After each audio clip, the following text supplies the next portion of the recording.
everyone, and welcome to Drinks with Johnny, a very fun episode today. Now, I have some guests that were on really not that long ago, but they're in town for an album release. There's an EP release you guys got going on? EP release. At a show tonight in Long Beach, so they're in person. Last time I had you guys on, we were virtual, but you guys made the trek out here from Vegas. You're here, you're at the bar, we're having some drinks. I'm really excited. We got Sam and Ceschi of the Codefendants here today. How the hell are you guys? Very well, sir. Doing Very well. Yeah, man. Well, I'm glad you guys made it out this time. Yeah, man. Where'd you guys come straight from? You guys were in Vegas and to Long Beach? Yeah, we drove from Vegas last night. Okay. So. And we got into town and went to O'Connell's. O'Connell's? Oh, you didn't go with us. O'Connell's bar in Long Beach. Is that like? Should I know that one? It was kind of in the cuts. It was cool. We had a heated shuffleboard game. Who won? I don't want to talk about it. Oh, that tells you the answer right there, don't it? I don't want to talk about it. Well, dudes, I'm glad that you're here at the bar so we could actually share some fucking drinks. I'm going to start off with a watermelon seltzer from the Four Sons people here in Huntington Beach. I got you a little bit of that, but we also got tequila in there and a little bit of fresh squeezed lime juice. It is delicious. That's going to be going good. And then let's get you a pour. Go ahead and help yourself there, Ceschi. Sure.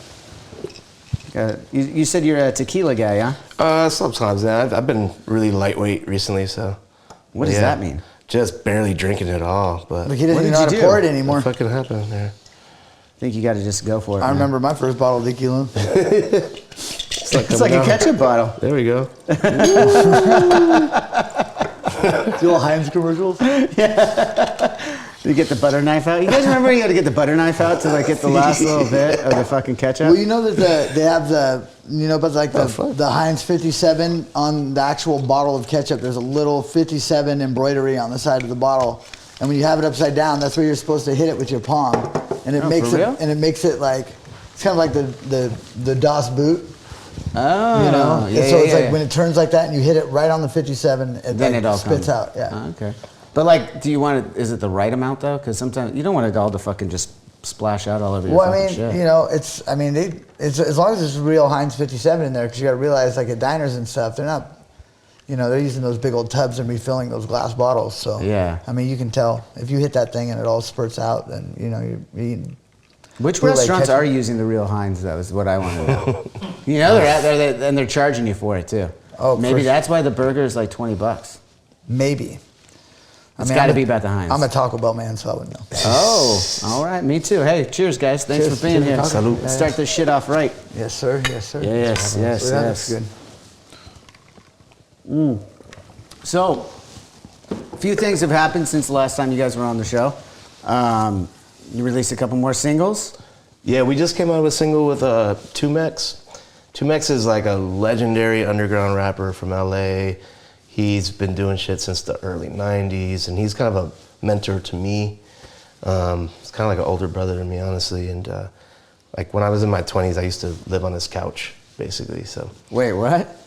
Yeah, I was in a band based out of Mid-City, LA, and I had no place to live, really. I just stayed on their couch. It was they were in a group called Of Mexican Descent, so 2Mex and Cholo Lancinco. Okay. And they're OGs, like OG Chicano, underground, experimental rappers. So when we first started Codefendants, I brought 2Mex to the studio, and we recorded the song with Sam. So that was actually from the first session we ever did. We did this one, living in Vegas, was from the first. It was a second. It was just Living Vegas, right? Living Las Vegas. Living Las Vegas. Yeah. It was the first one we'd made the beat and everything there. It was very much like the old, like back when we used to do hip hop when you were a kid and you started doing it. It would be like always like one guy, two guys making beats, and there'd be four dudes around a table, and you just listen to the beat and everyone would write a verse. And then you'd get 4 or 5 songs done in one night, and that's how that felt that night. It was like we did Abscess that we kind of already had written, and then we just made Living Las Vegas out of like. Yeah, it's for fun. It's kind of just. Yeah. And you brought in what was his name from 2Mex? You said again? Two Mex. Yeah. That's what he goes by. Okay. He's like a what was the group that underground he was, legend. Yeah, like his group back they in the rolled day, with. the first group he was in was called Of Mexican Descent. Of Mexican Descent. And they're all sorry. part of this thing called the Project Blowed, which is like, it comes out of Lamert Park in LA, and it's just kind of this whole movement that started in really the late 80s with this group called Freestyle Fellowship. Okay. No, I know you said that a little, like, kind of quickly, and I had to ask again because I'm slow. But also, No, it's good to ask because I want to know because we get I kind of never nerdy heard, about our I hip hop history, dude. And you know, being a white guy from Huntington Beach, I didn't hear a lot of hip hop growing up. Like I did, we heard everything here. Don't get me wrong, Southern California. It's not like we're in the fucking boondocks. Yeah, you guys or had skate videos and shit. Yeah, we had everything. Don't get me wrong, but I gravitated more towards rock and punk rock and everything like that until later in my life, and I started getting into more hip hop. So when I hear guys like yourselves talk about it, where you guys came from, and having that, you know, that blend of both that you guys have, I think it lends itself to be easier for me to understand where you guys are coming from. You know, for sure. I will probably like the same shit that you do, so I'm very interested in that. Yeah, if you're really interested, I highly recommend this documentary called This Is the Life. Okay. And I think it's on Netflix again. It talks a lot about that scene that was coming out. And it came out of a health food store in South Central where they would do these open mics. This is like the late 80s into the early 90s. And the whole idea is that they couldn't, it was all based on freestyle and coming with unique styles, and you couldn't use foul language. It was really for kids. It was like an open mic for kids. It's community based. And that's how it started. And it built this giant scene, and a lot of popular rappers came out of there, or at least went there. I knew Snoop went there in the early days. Pretty much everyone from NWA was at least there scouting people. No shit. And then songs like that you'd know, like Skilo. Wish it was a little bit taller. That came out of there. I've never heard that song. Volume 10. Volume 10, Pistol Grip Pump, that Rage Against the Machine eventually covered. That came out of there. Jurassic 5 came out of there. That's so. I see. That's what I don't have is the knowledge of the history. Right. I've heard these songs. I've heard these artists, and I enjoy their music, but I never took the time to study or ingratiate myself in hip hop culture. I would say to put it into context, what was when you were like 12, 13 getting into music. I assume that's about when you were starting to get into rock stuff, like be serious about it. I wouldn't be serious about it. You know, I like mean, I grew up listening to all sorts of music. You just know at that age, you're just like, that's when you start changing. You're like, you know what, fuck it, I'm gonna be a lifer. I want to do this. I don't want to do that. Right. So who are your biggest like influences at that point? At that time, yeah, I would say it was when I first picked up the bass. When I first knew that that's what I wanted to do and become a musician. It was the SoCal punk stuff. I mean, or even, you know, I guess No Effects would still be Bay Area, but it was so prevalent down here. This would be with so him. it's like No Effect. I mean, you guys obviously do Codefendants with your other guy, Fat Mike, our friend. The other guy. The reason we know you. Yeah, exactly. Well, it'd be like when he brought Tumex to that recordings. I'd done hip hop before Get Dead, but at this point I'd been doing Get Dead now for almost a full 10 years, right? Yeah. So I'd always worked on hip hop stuff here and there, and I kind of started touching back with it with Dancing with the Curse with Get Dead, but I hadn't seriously sat down and wrote like an actual rap over beats for years. And to put it in context, like who your heroes were, this guy basically showed up to the studio with like Mike Watt. Okay. You know what I mean? Like that's how Tumex is to us for that. It's just the fucking the shit, the way that they pushed the music back then and doing things that nobody else was doing. Even the rhyme patterns, the beats, everything was just. It was a lot like it's like the hip hop version of Minutemen. Yeah, it was like super progressive, politically minded, just poetic hip hop. Wow. Like doing styles that were left field, That weren't just like 4/4 beats, like exactly. They were messing with all different time stuff. signatures and just AC Alone. AC Alone is one of my favorite rappers. Yeah, like that whole. It really built an amazing movement, and jazz had a big influence on the style of rap that they did. So if you can hear it in my cadences and stuff, I'm definitely jazz influenced, but because of the vocalese influence on Project Blowed that taught me. Oh shit. So- Oh, and they're doing just like in Oakland, they do Hieroglyphics is another huge influence on hip hop, period.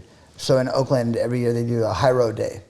And they shut down the streets downtown Oakland, and it's a huge like hip hop festival free for the community, for the public. And they Hieroglyphics is another. They're doing a Project Blow Day now. Bay Area crew that was a big influence. Is that something that's been going on for that festival for a long time? Yeah, Hiero's been going on for a minute. Now here in LA, they're gonna do or up in LA, they're gonna do they're doing Project Blow Day. Oh yeah, Yeah, I they think just the passed Blood it, is yeah. coming back. Yeah, Okay. Yeah, they just like I forgot who was telling me that. I don't know if it was like AWOL or Phil or something, but yeah, Cool. We're gonna do Project Blood Day. So if you're listening to this and you're in the LA area, check that out. Yeah, this is all. It all probably sounds wild to people who don't know. Yeah, well, fuck like, it. We just said a million names. Yeah, it was well, real hey, quick. well, I hope everyone. That's why we'll put chapters on YouTube, and then you go through. Well, Wait, I mean- what the fuck did you say? There's a rewind button. Remember that. Well, Always remember the rewind I button. grew up listening to like Slayer. I'm gonna have to rewatch this actually too. I'm just telling you right now. Like all the names I was just like, Yeah, well, I don't know any of We it. just gave you we just gave you like a good cheat sheet if you want to like actually get into hip hop. And a lot of people, it takes them till they get older and they actually appreciate music and like production and stuff before they can get over whatever stigma they had with rap music.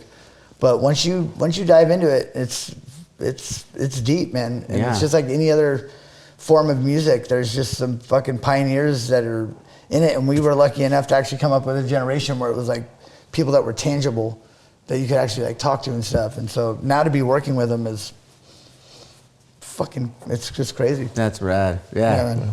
And you guys have a second single by the time that this episode airs. It's not out right now. Currently on the 9th of February. Rev. Oh. And I didn't even know that. You have another one coming up? I guess. didn't you? Like we probably do. Counting back from 13. Amy definitely knows more than us. We're too busy nerding out on hip hop. You sent me 2 singles over. Yes, the B side is called Back from 13, and Back from 13. Yeah. Okay, that's what it was. Okay. That will be coming out. I hope. That's not on that one? Is that on? It's Can on you hold this that up vinyl for that we the just- fine people at Yeah, home? yeah, Maybe hold on it that. up, hold it up. Either one of these cameras is Yeah. will do. Yeah, let's check it out. Let me see that Is that insert. the Let me see 10 that inch? Jimmy Check insert. it out. No, You the know, other one. every time I hear about a 10-inch vinyl, I think of the Aerosmith song.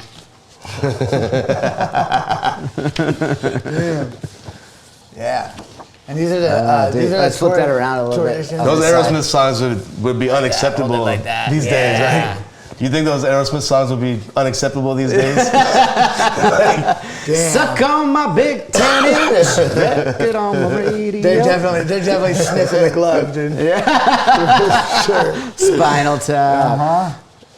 Yeah, Well, speaking of Yeah. Spinal Tap and touring and everything, that's what you guys are out doing right now. You're doing Yeah. a bunch of shows and shit. Yeah, Which man. is awesome. How's that been? I mean, the last time we talked, you guys were doing your first show as the Codefendants at the Forum with us. Yeah, that was an Yeah, amazing. man. And hey, cheers to that. Yeah, man. That was a Some great of- experience. That was a great Thank you so experience for much. me too. Thank you guys for That being a was part of it. Yeah, fucking that was amazing. so much. Like That the was fact that you guys like opened up unbelievable. the doors early for us, and everyone there was like super cool to us. Falling in reverse guy kind of fucking bummed me out with that shit. We were really far away from their fucking green room, and they sent their fucking I guess like the vent in our like where the mirrors were in that Right. ridiculous green room with fucking massage chairs and shit. Those were good green rooms. I'm Dude, not it gonna was lie. crazy. Yeah, those were- I've been to the Forum several times. That was the first time playing, so that was only my second or third time being in the dressing room area. Yeah. But never like the main dressing room area. Yeah, or like the where, shit, Yeah, yeah. where I was like, there's so many rooms there. Like that's Yeah, another thing. dude. Like, did you guys walk around? at Yeah, all? man. Yeah. I literally walked around. Felt like a mile just to get to the stage. And from the there's green so room. I'm sure we didn't see all of it. Like, cause like just well, we saw a quarter of that shit. yeah, because Well, I mean, we you were going like- into all the different rooms from right here. There's like super. I mean, people are working in there and like some of Yeah. the fucking offices. Like once you guys started, when we got done, because we had gone up there before we played, before sound check, which is a funny thing because our manager at the time like dropped the ball. He wasn't around and we couldn't find him. And we were just, we showed up early. And so we're like, fuck it. We're like, we're just going to go in, Yeah. you know? And so, that crazy like downhill pitch. I'm like, they're going to be stoked. This fucking stage manager is going to be like, these guys are really on their shit, man. And we pulled up And we got to the loading dock, I and we remember fucking this now. and we pulled out, and we started pulling out our shit, and this dude just came out of nowhere, just screeched in a forklift, and then just was like, "What the fuck are you guys doing?" And we're like, "What?" He's like, "You're in my fucking forklift way, dude. What the fuck are you guys doing?" And I'm like, "Fucking!" I just started walking up on it. I'm like, "Hey, you know where catering is?" He's all, "Fucking catering? Do I look like a tour guide?" He's like, I thought we were like really fucking some shit up. We were like legit like 4 minutes early, 5 minutes early, and he was like, "We got fucking people on stage. I think you guys were." No, it was Falling in Reverse was sound checking. Okay. No, they were sound checking. Oh, you were sound checking. Yeah, we were just the absolute rookies that night. I think somebody accidentally hit the horn. I saw you guys walking around, but I remember I was sound checking. And we were because it was early in the tour. We didn't have our sound guy, our proper sound guy that we have now on everything, because he had prior engagements for the month. So we had to do a sound check, which we don't do all the time anymore. But we were like, we have to do it. So especially if you just like. You have it so dialed in that you don't even really. The crew runs everything. They have line checks and everything. Sick. They record it every night, so they could literally play back from the other night and just dial in the house. Fuck a sound check. Don't get me wrong. I've done plenty of sound checks. Those are perks, though. You get to your level, it's like, fuck a sound check. I'm going to show up right when I show up. It's good to be the king. Prince always did a sound check. Yeah? Yeah, Prince always did a sound check. He'd make motherfuckers sit there for like because he played 20 instruments. He had a check. Yeah. There's probably a lot of reasons. Yeah, but those green rooms are dope. But the problem was that their ventilation. Yeah. Let's go back to that. So it went from our room. Obviously, we can deduce what Sam was doing in the green room. Yeah, but But anyway, the smoke went like directly into their room to the point where when the bouncer or their security guy came in and was like pounding on our door, and he's like, "Hey man, not cool." You got scolded by the... Oh, fuck yeah, dude. He's like, "You guys got to put this out." And then he like walked back over there, and I followed him back over to the room. I was like, "Who's crying about this shit? You guys are like 100 yards away." They had like 10 green rooms. Yeah, I was like, "You guys are like a football field away." Yeah, with like 3 green rooms in between that even, Yeah. And then I went in there, but sure as shit, dude, that shit was pumping it right into their fucking room. It was like... So he came over, he investigated. Yeah, I wasn't... My bad. Gave him some shit, then went, "Oh, yeah, no, I smell that." That's what I mean? My bad. No, I was stoned too, so I was like, if I could smell it, I could see it in there, Dude was trying to talk to some girl, and she was like, "Oh, well, fuck, I feel bad." Kind of. But that place is amazing, man. That was an incredible experience. Dude, you heard that story too right now. I'm amazed. I'm amazed that you just like told it right now. You weren't in the room because you were fucking downstairs getting drunk with Trey Cool from Green Day. Yeah. Oh yeah. I was Trey like, was there. damn, I'm kicking with this guy right now. It's like me and my now wife. We're like kicking it with him, and that was bizarre. Just I watched that Lakers show about the on HBO, Winning Time. Our friend the DOC is on that show. On a role. But who was on your guys' full length that was released? Yeah, he's like an honorary member, for forever. He's another co-defendant. Yeah, but we have some new stuff coming out with him too. Oh, sick.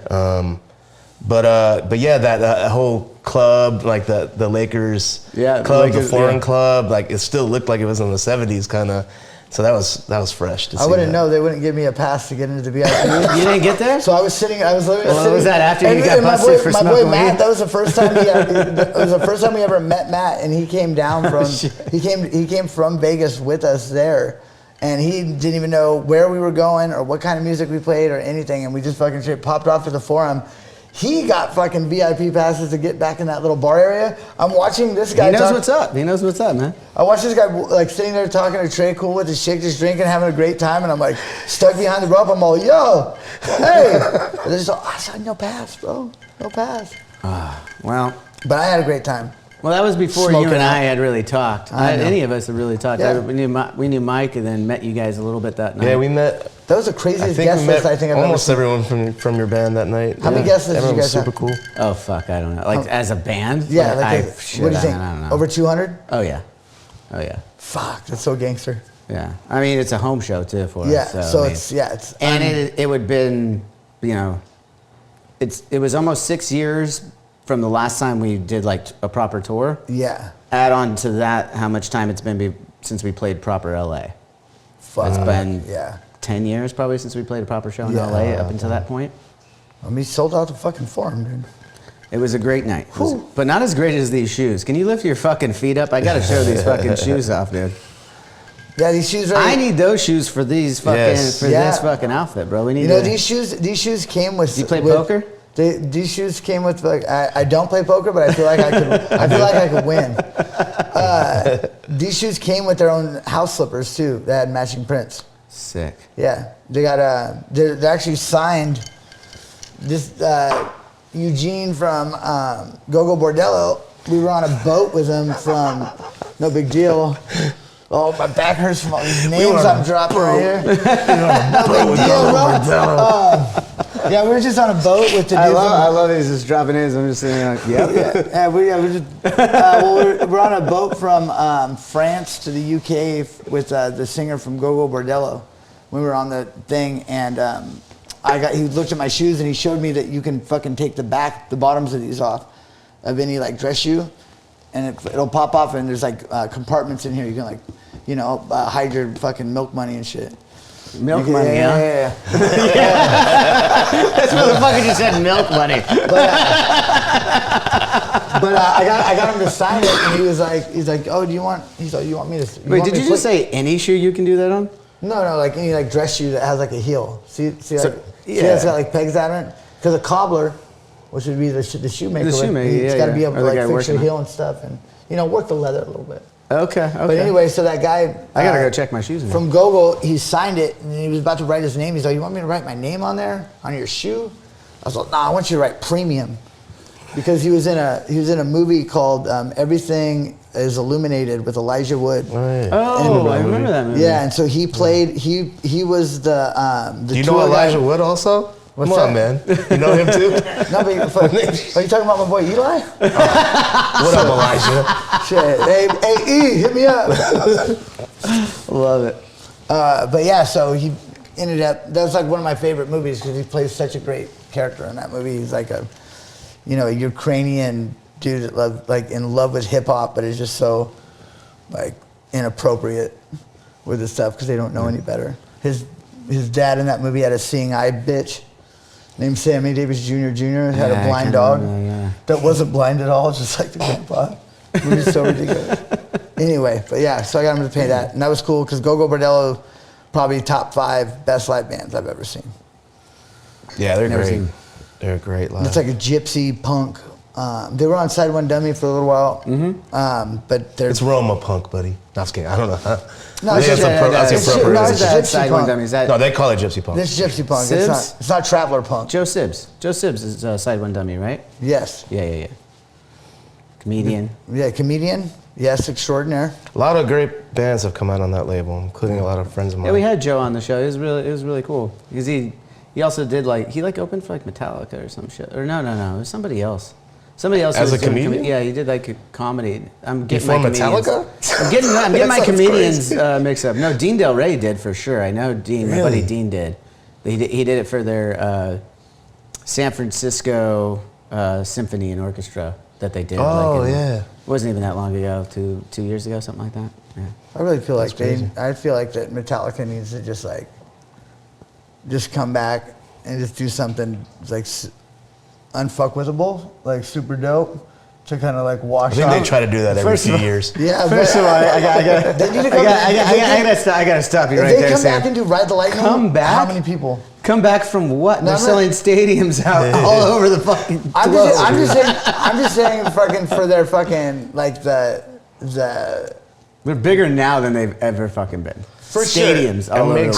I just think that would be like their fans would be way more psyched for them to like come and just do Ride the Lightning front to back. That's what they're doing. They're doing a lot of that stuff. I missed that. I wanted to see that. That's so sick.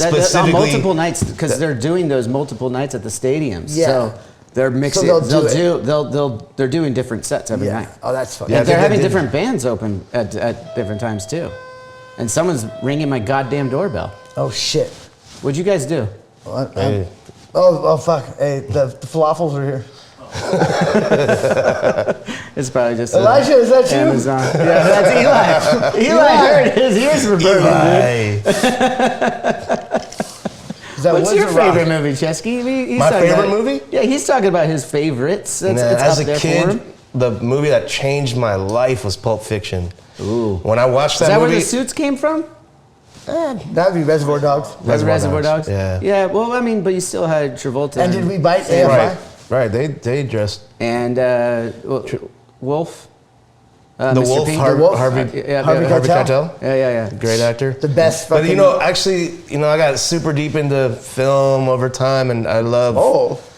Yeah, I mean, I love a lot of documentaries and stuff. But yeah, as a kid, I think I was 12 or 13 when I saw Pulp Fiction in the theater accidentally because my grandfather brought us. Nice. And he wanted to pull us out of the theater. He was like, "We gotta get out of here. You can't watch this, kid." So my brother's a couple years younger than me. We're like, "No, we're staying." We watched the whole thing, and I think I've watched that one more than any other movie. Yeah, that'd be a hard movie to watch at like 12 or 13 in the theaters with the Ving Rhames and Zed scenes. Oh, dude. yeah. That would be.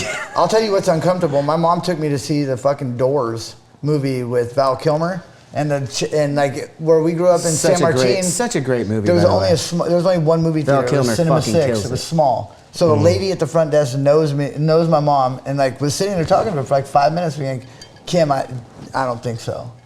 Like, you know what happened last time you showed him Rain Man? I like cried for like 4 days. You cried for Rain Man. Yeah, huh? man.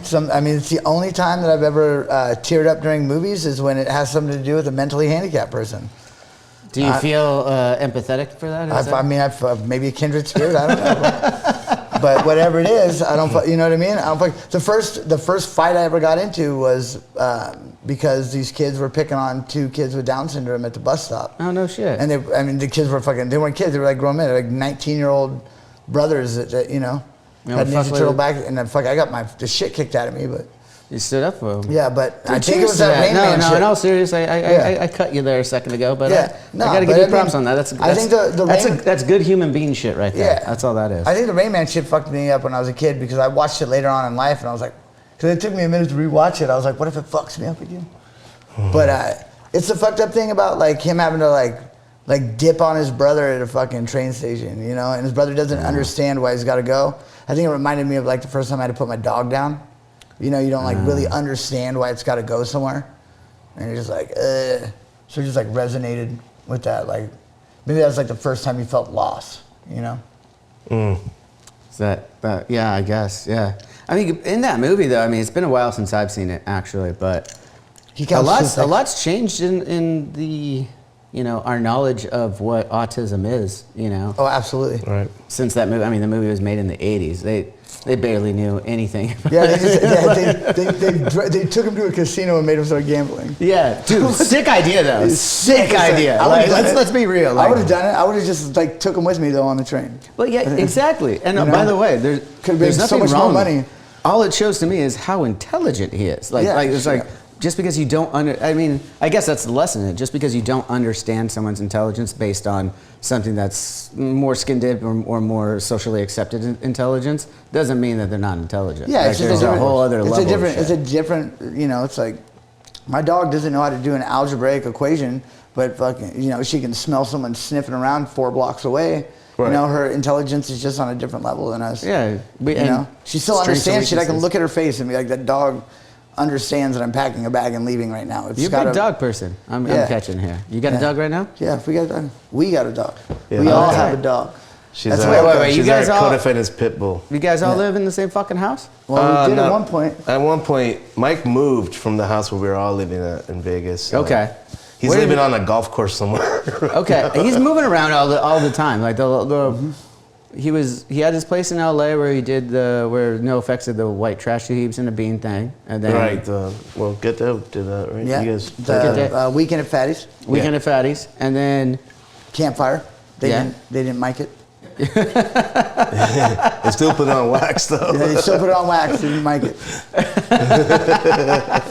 Anywho, I didn't mean to. So then he went out to Vegas where you guys were, and then you guys stayed in Vegas, and he left.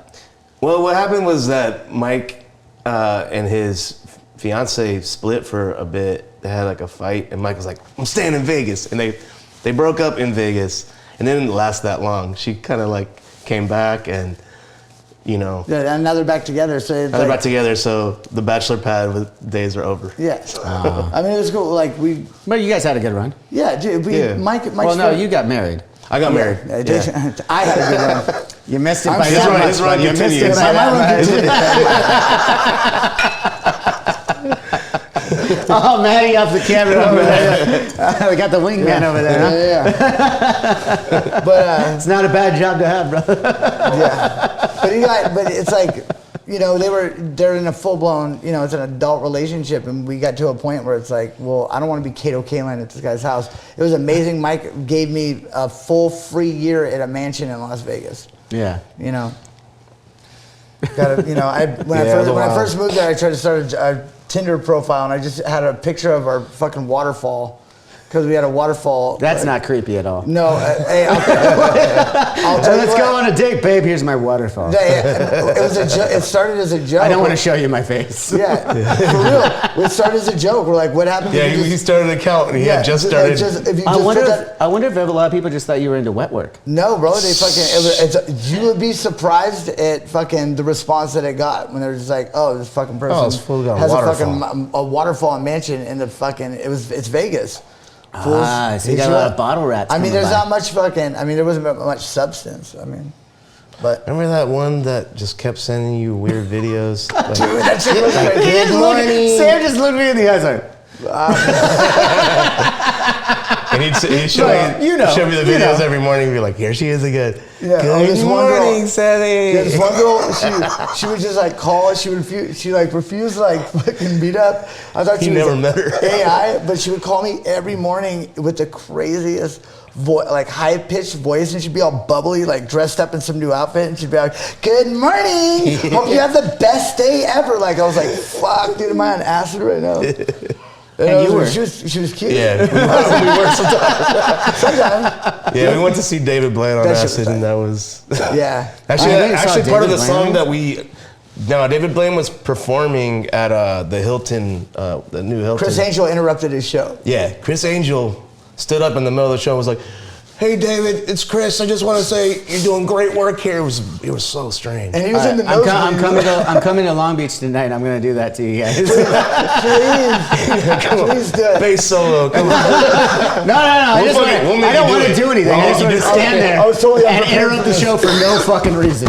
That was kind of like when Fat Mike, we went with Fat Mike to see Jawbreaker when they came back, and they were doing a reunion, and going to a show with him, especially a punk show, was fucking impossible because we went to go see Jawbreaker, band, one of our favorite bands. And thank you for that skateboard. You got me a skateboard with him on signed. Thank you for the video. Yeah, you're welcome. And it ended up being a fucking line for Mike in the lobby, just like a giant line for him to like take pictures of people. I was like, damn, you really can't go anywhere here. No, I remember I gave him shit when I moved to Sherman Oaks with him, because he had like people around that were going to get him fucking coffee and go get him fucking booze and like go get him food and this and that. And I told him, I was like, dude, you're gonna fucking become some weird ass hermit in fucking North Hollywood. I was like, you need to get out. Like, you need to do your own shit. You need to mow your lawn or something. You know what I mean? Some push-ups, something, motherfucker. God, bro. And so he fucking taught me. I just picture Mike now mowing his fucking lawn. Definitely shirtless. Oh, no. Definitely beer in hand. No. He's not shirtless. He's fucking head to toe in latex, dude. That's an even better one. That motherfucker can't breathe, bro. He can't breathe and he loves it. It's almost like Step Brothers. Like when Will Ferrell's in his Nazi uniform, like, you're going to love the neighborhood. Dude, straight up. There's Mike. I got to say one thing about Mike, though. He's good at a lot of things. Like, do that. So many skills. We took him shooting for the first time.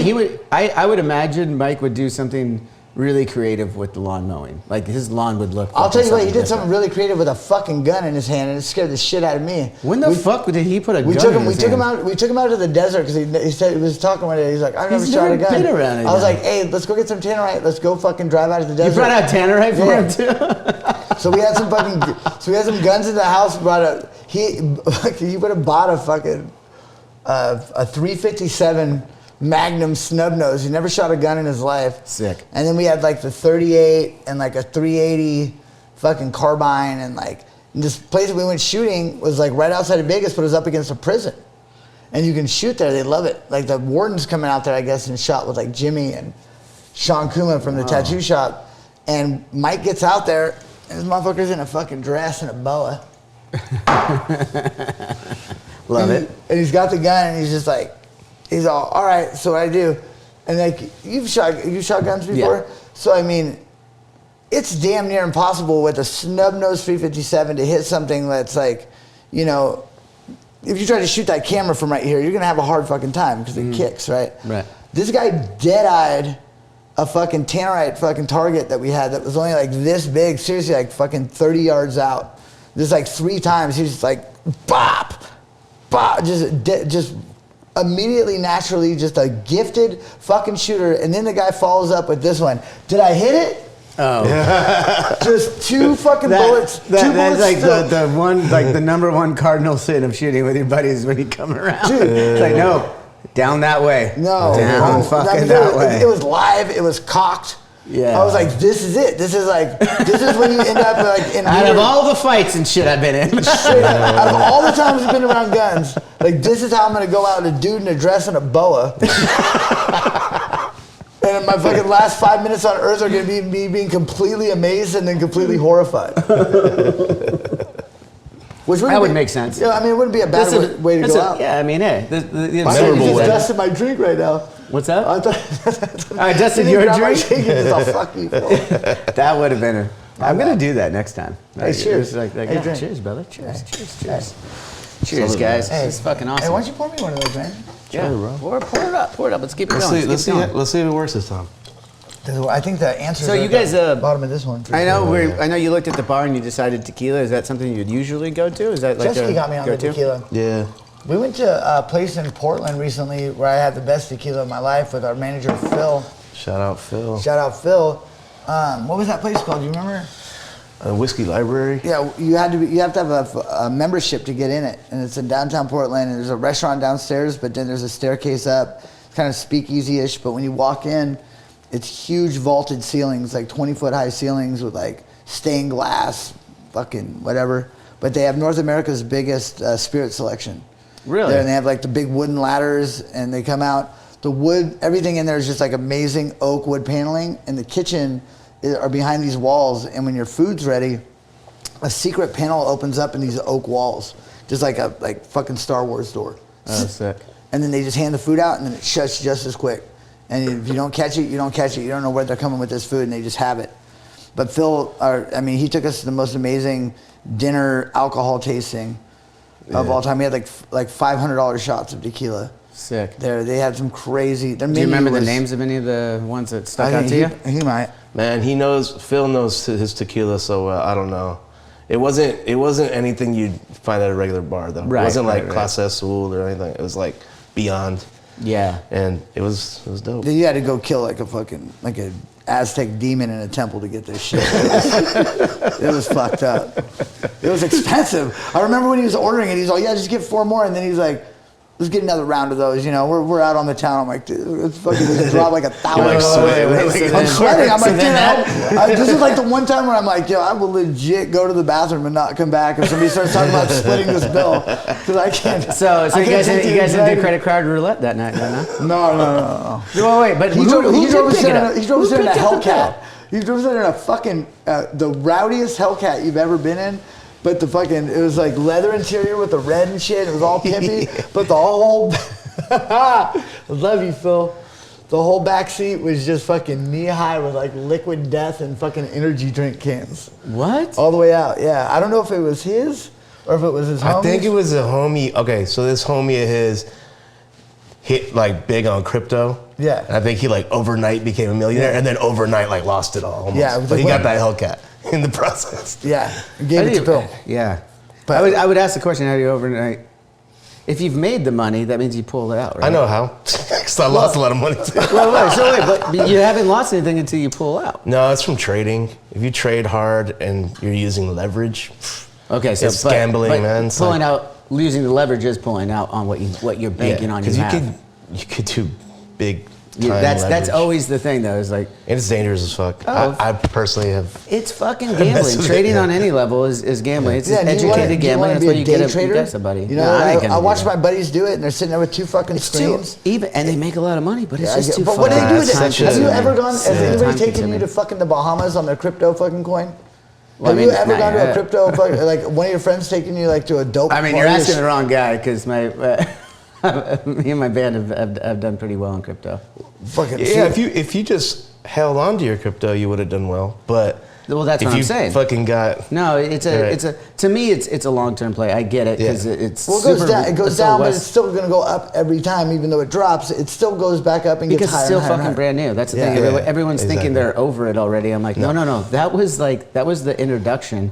You're gonna forget about like it for a buying a while. house and selling it. Everyone's gonna figure out how the blockchain works, how it can be, a tool for creators of all different kinds. Right. Yeah. We don't even know what the implications of Web3 are going to be yet. That's still in its infantile stages.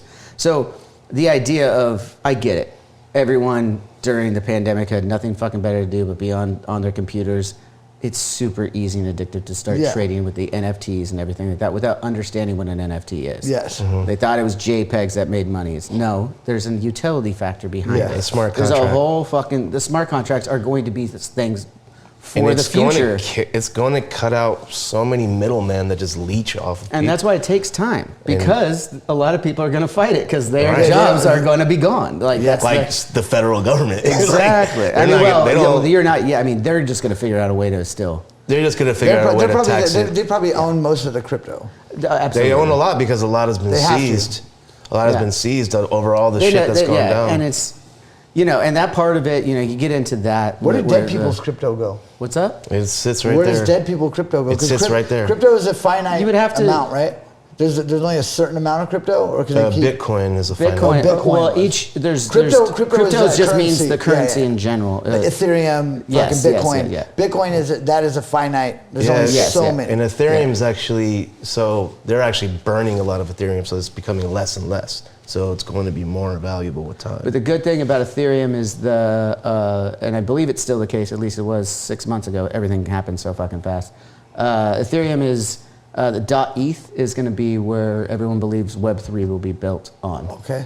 That makes sense. Because it's the biggest network It's the and- biggest network that has a seamless trade into, from Web 2 to Web 3. Like crazy. it has a seamless on the blockchain too. Yeah, basically, you can build decentralized apps on it of all kinds. So And that's the whole instead thing. of It's great for having a creators. massive Amazon or Facebook or whatever holding the server, suddenly you have a decentralized server that is owned by many people and run by many people. And that's how it starts, and that's how a lot of people are, and that's going to be great. All the big companies are coming around too. That's the Oh, other of thing course. everyone doesn't Yeah. understand. Is that, and once they do, they Oh, all they've have all- their Web3 and crypto departments. Every single one of them. We've talked to everybody. Yeah. Like every single person for the last year and a half has been, holy Building their shit, shit we up. need to start looking Yeah. at that. Yep. And maybe not even start, because especially if you go into Silicon Valley, you think they didn't know that shit was Oh, coming man. fucking 5 years ago? No, It's still 5 years, maybe even a little bit more They made out the before freeway for it. for the general consumption. But they've already put in the legwork. Everything's going to happen. So it's a matter of, like for me, I have my portfolio that has crypto and NFTs and everything in it. It's diversified. Yeah. I treat it just like Normal the portfolio. normal Yeah. portfolio, Yeah. old school trading for the kids out there. You know. Yeah. But Yeah. I mean, unless you have somebody doing it, I just didn't see like my friends that were, with the Well, two you computers. don't need to and do it tried with that. At least right now, you don't need to do a lot with it. Yeah. You can. You and just it's let it fun. do it. You but just- it's so in its infantile You structure. just let it go. It's like buying a house and being like, oh, I'm gonna Diversify and sell it say next like in week. like 5-10 years I'll Yeah. check it out again. Yeah. I mean, that's what it is. It's owning enough Bitcoin is like Unless owning you a have house. unless you have the cool NFTs that have the utilities. If you did your research on them, you can trade. That's the other thing. Everyone thinks of NFTs as a JPEG or something like that. And like, No. yeah, that's such a small part of it. It's a smart contract, as Ceschi was talking about. Yeah. And under that contract, you have built-in utilities of what you can do with it. So, and you own that. There's only one. All of them are like these 101s of those contracts. For instance, what would be like an example of a utility? So for instance, like we have our fan club is crypto fan club, basically. It's an NFT-based, Web3-based fan club. Instead of charging, you know, like the monthly or yearly subscriptions or whatever, you buy in and you get this NFT. There's only 10,000 of them, or 10,000 pictures or whatever, and then you own that. You own everything to that. And behind what's built into the smart contract for us is things like front of the line passes, early access, the normal stuff you get. The normal stuff you'd get from a fan club. That's just the way we're using it, though. Yeah, there's so many other ways to do this. It's we're constantly adding, you know? and we're constantly adding utilities. You can like give it higher levels of like what can be done. And then you have different tiers of it too. You have like the general one that just gets you to the Death Bat Club, gets you into parties, certain merch lines, things like that. Yeah. And then you have these 1v1s where each individual, like I've had Death Bat Club members on the show. Because they had a 1v1, and those are higher priced NFT, right? Yeah. But it's built into that contract, and they own that. So at any time they can sell it to somebody else for that experience. Yeah, exactly. And in theory they would be making money on it as it continues to show this utility. I wonder if we could do the fucking CeeLo championship like that. Somehow, you know what I mean? Yeah, we want to do dice champions. We're working on a because we're going to be we've been talking with the Punk Rock Museum in Las Vegas, and we're going to be doing a Codefendants takeover. And I talked to him and I was like, well, you guys shut your bar down at 2, but it's Vegas, right? Like, you guys can be open till 24 hours. He said, yeah, I get it. They're like, yeah, well, we just have to pay the bartenders. I'm like, all right, cool. So what we're going to do is we're going to do a whole like takeover for 24 hours, have like live painting out there. And then we're trying to figure out how to pick the winner to do it. But because as you know, like you can't get people to gamble that they're going to win for prizes. Okay. You know what I mean? Online and stuff. So it has to be like a gift. So we're trying to figure out, because what we want 2 winners anywhere in North America, and I'll personally pay them to fly to Las Vegas, get a tour of the museum, and then we're going to have a live dice game. Sick. Codefendants are going to play inside of it. When is this? Do you know? Do you guys have a date yet? We're sorting it out right now. Yeah, we're sorting it all out. Let me know, because I might just want to come and play CeeLo. Yeah, straight up. Well, we're trying to figure out how to do it. My first idea was, I think I got shot down by the lawyers because I was like, say it would, one round, like you would do a bracket system, somehow figure out who goes against who, random. And so say it was you can't have them roll dice at home because they could have loaded dice. Rolling digital dice is kind of lame, just hit clicking something and then they get what they get. So like, well, what is like, say if, you and Fat Mike are in the room for when these 2 people have to go, flip of a coin, they get to pick you and somebody picks Mike and then you guys play together. And then the winners go. But then I was like, fuck, that's a lot of, if you want to get 2 different people every time, if you had 50 people, you need 100 fucking, it's just too much. Sounds like you're going to have somebody else figure this out. No, we're almost there. We've almost got it. We've almost got it. We've got like to the point where it's like they're going to let us take it over for 24 hours. Yeah, whatever happens is going to be fun. Wait. Did you just say they're going to let us take it over? The Punk Rock Museum. Yeah. It's Fat Mike's museum. Yeah. Well, it's a whole lot of people. I know. It's a lot of fucking people. No. It would be very easy if it was just one person's museum. You know what I mean? Because, you think about it. Think about how subjective music is, right?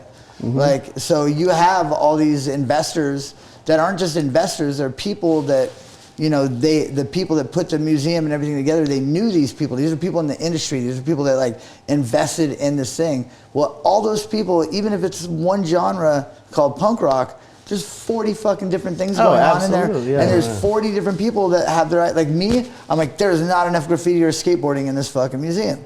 As all punk rock is completely influenced, or at least influenced completely graffiti and skateboarding. But that's my fucking perspective. Yeah. Investor that put in $300,000 or something might be a fucking rollerblader. Don't give a shit about skateboarding. Yeah. But they love DC hardcore. And that rollerblading exhibit will fuck you up. You'd be so mad. Fucking inliners. Come get some, bro. I don't give a fuck about that little weak ass comeback right now, dude. I don't know where you motherfuckers buy your fucking inline skates, but give them back to your sister or your fucking mother. You bought them from your sister. I'm trying to follow soul grind. Really, a soul grind? God's trying to get me back in my blading days. Were you a blader? Nah. That would have been great though. At the end of You know Ceschi was a stunt double in that movie Airborne? Air Bud. No, it was Airborne, bro. Oh, okay. It was what was the guy that made Robot Chicken? Seth Green? Seth Green was in it. He was the guy. He was the guy's cousin, and it was a California guy that moved out to Wisconsin, and he was a rollerblader. But then he got on the ice like a mighty duck and shit. Yeah, Seth Green was in that. His name was like Dinger or something. It's a great movie. I have no idea what movie Sam's This is talking Airborne. I don't know what movie you're talking about, man. That one missed. I missed that one on Blockbuster. Sam's the Rainman of like movie trivia. Straight up. Definitely Airborne. Definitely Airborne. Definitely. I'll bet a shot of tequila on it. It's definitely Airborne. What wouldn't you bet Hey, a shot of Jamie. tequila on? Like, what's the worst that happens? Oh, I gotta take Oh, this you shot. got a drink. Oh, my bad. How you guys finding this tequila, by the way? What if we put Smooth. What if we just picked 2 golden tickets and stuck them into a fucking EP like that for the Don Malaquillas. Silo Yeah. championship? You know. What do you think about this guy, man? What? Don Malaquillas. Okay, Don Malaquillas. Do you know this tequila? I don't. He looks like a Sicario. So it's very funny. So Sinister Gates got married several years ago in Mexico, and we were there for a few days. You know, destination wedding, the whole nine. And we went to a tequila shop, you know, as you do, and we fell in love with this tequila. We drank it. We're like, oh my god, it's so fucking smooth. It's amazing. We could get it in these little mini barrels and age it at home. So we were doing all that, and we're like, man, it's evaporating kind of crazy. Like, well, that's wild. So we just, it still tasted smooth. And someone's like, you know, I wonder what the percentage is on that. So I threw it in the freezer to find out. It actually froze. So it's only like a 33% tequila. That's why it's super smooth. But I don't care. It fucking tastes good. And it reminds me, I have a nostalgia factor of being there for the wedding, so I fucking love the bottle. Yeah, fucking A. So really, it's only 33, huh? Something like that. Is that what we've been drinking? No, we've been drinking Centenario. You guys are drinking the Centenario. Grand Centenario. It was one of my favorite, one of my first favorite bottles of Rosado. Fantastic one. My go-to, like, just the tried and true is Don Julio 1942, man. Yeah, man. I love that. That's the one Phil first showed me. And That's when you fell in love with. yeah, because he was just like, no. He's like, you don't. What's the fucking? I was like, tequila is nasty, and he was like, check this out. What's the Dong one, the bell one? Clase Azul. Azul, yeah. I didn't know there was a bell on there until I met this guy. I didn't know there was a bell on it until about like fucking 4 years ago, and I've been drinking it for like fucking probably 20. I was like, what the fuck? I've seen people get poured that shit before, and they never rang the bell before. And this guy was like, he like told the bartender, he's like, you gonna ring that bell or what? And the guy was like, okay. It was like an airport hotel. No, it was the Casino Matrix in San Jose next door. Like Next to the airport, right? Yeah. Man, San Jose. Next to the airport, not in it though. No, it was next. No, it's like down a the street. DoubleTree and little casino. Have you ever you just seem like a man that stayed at a lot of hotels. Have you ever noticed that the Hilton's doing some weird shit? One, every Hilton and Hilton property underneath them, which is a lot of properties, you know, you have fucking like 15 different like subs underneath it, in suites, all this shit. In every room, including their lobby, they'll never have one lamp or light fixture that matches.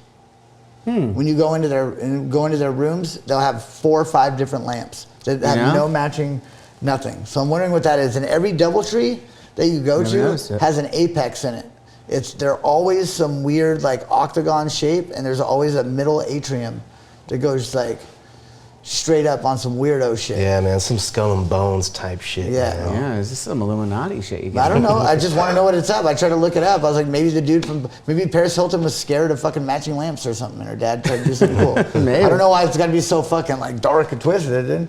It honestly could be like Maybe they hate people with OCD. Maybe they finally got rid of their they had like a warehouse and they're like finally like fuck we gotta get rid of this shit. And they're just like That happened with our friends in Las Vegas. They knew the Zappos guy, and when he passed, they had worked with him a lot, and they got to go into the warehouses, and he had huge warehouses, I guess, that were just like filled with decorations for parties and shit.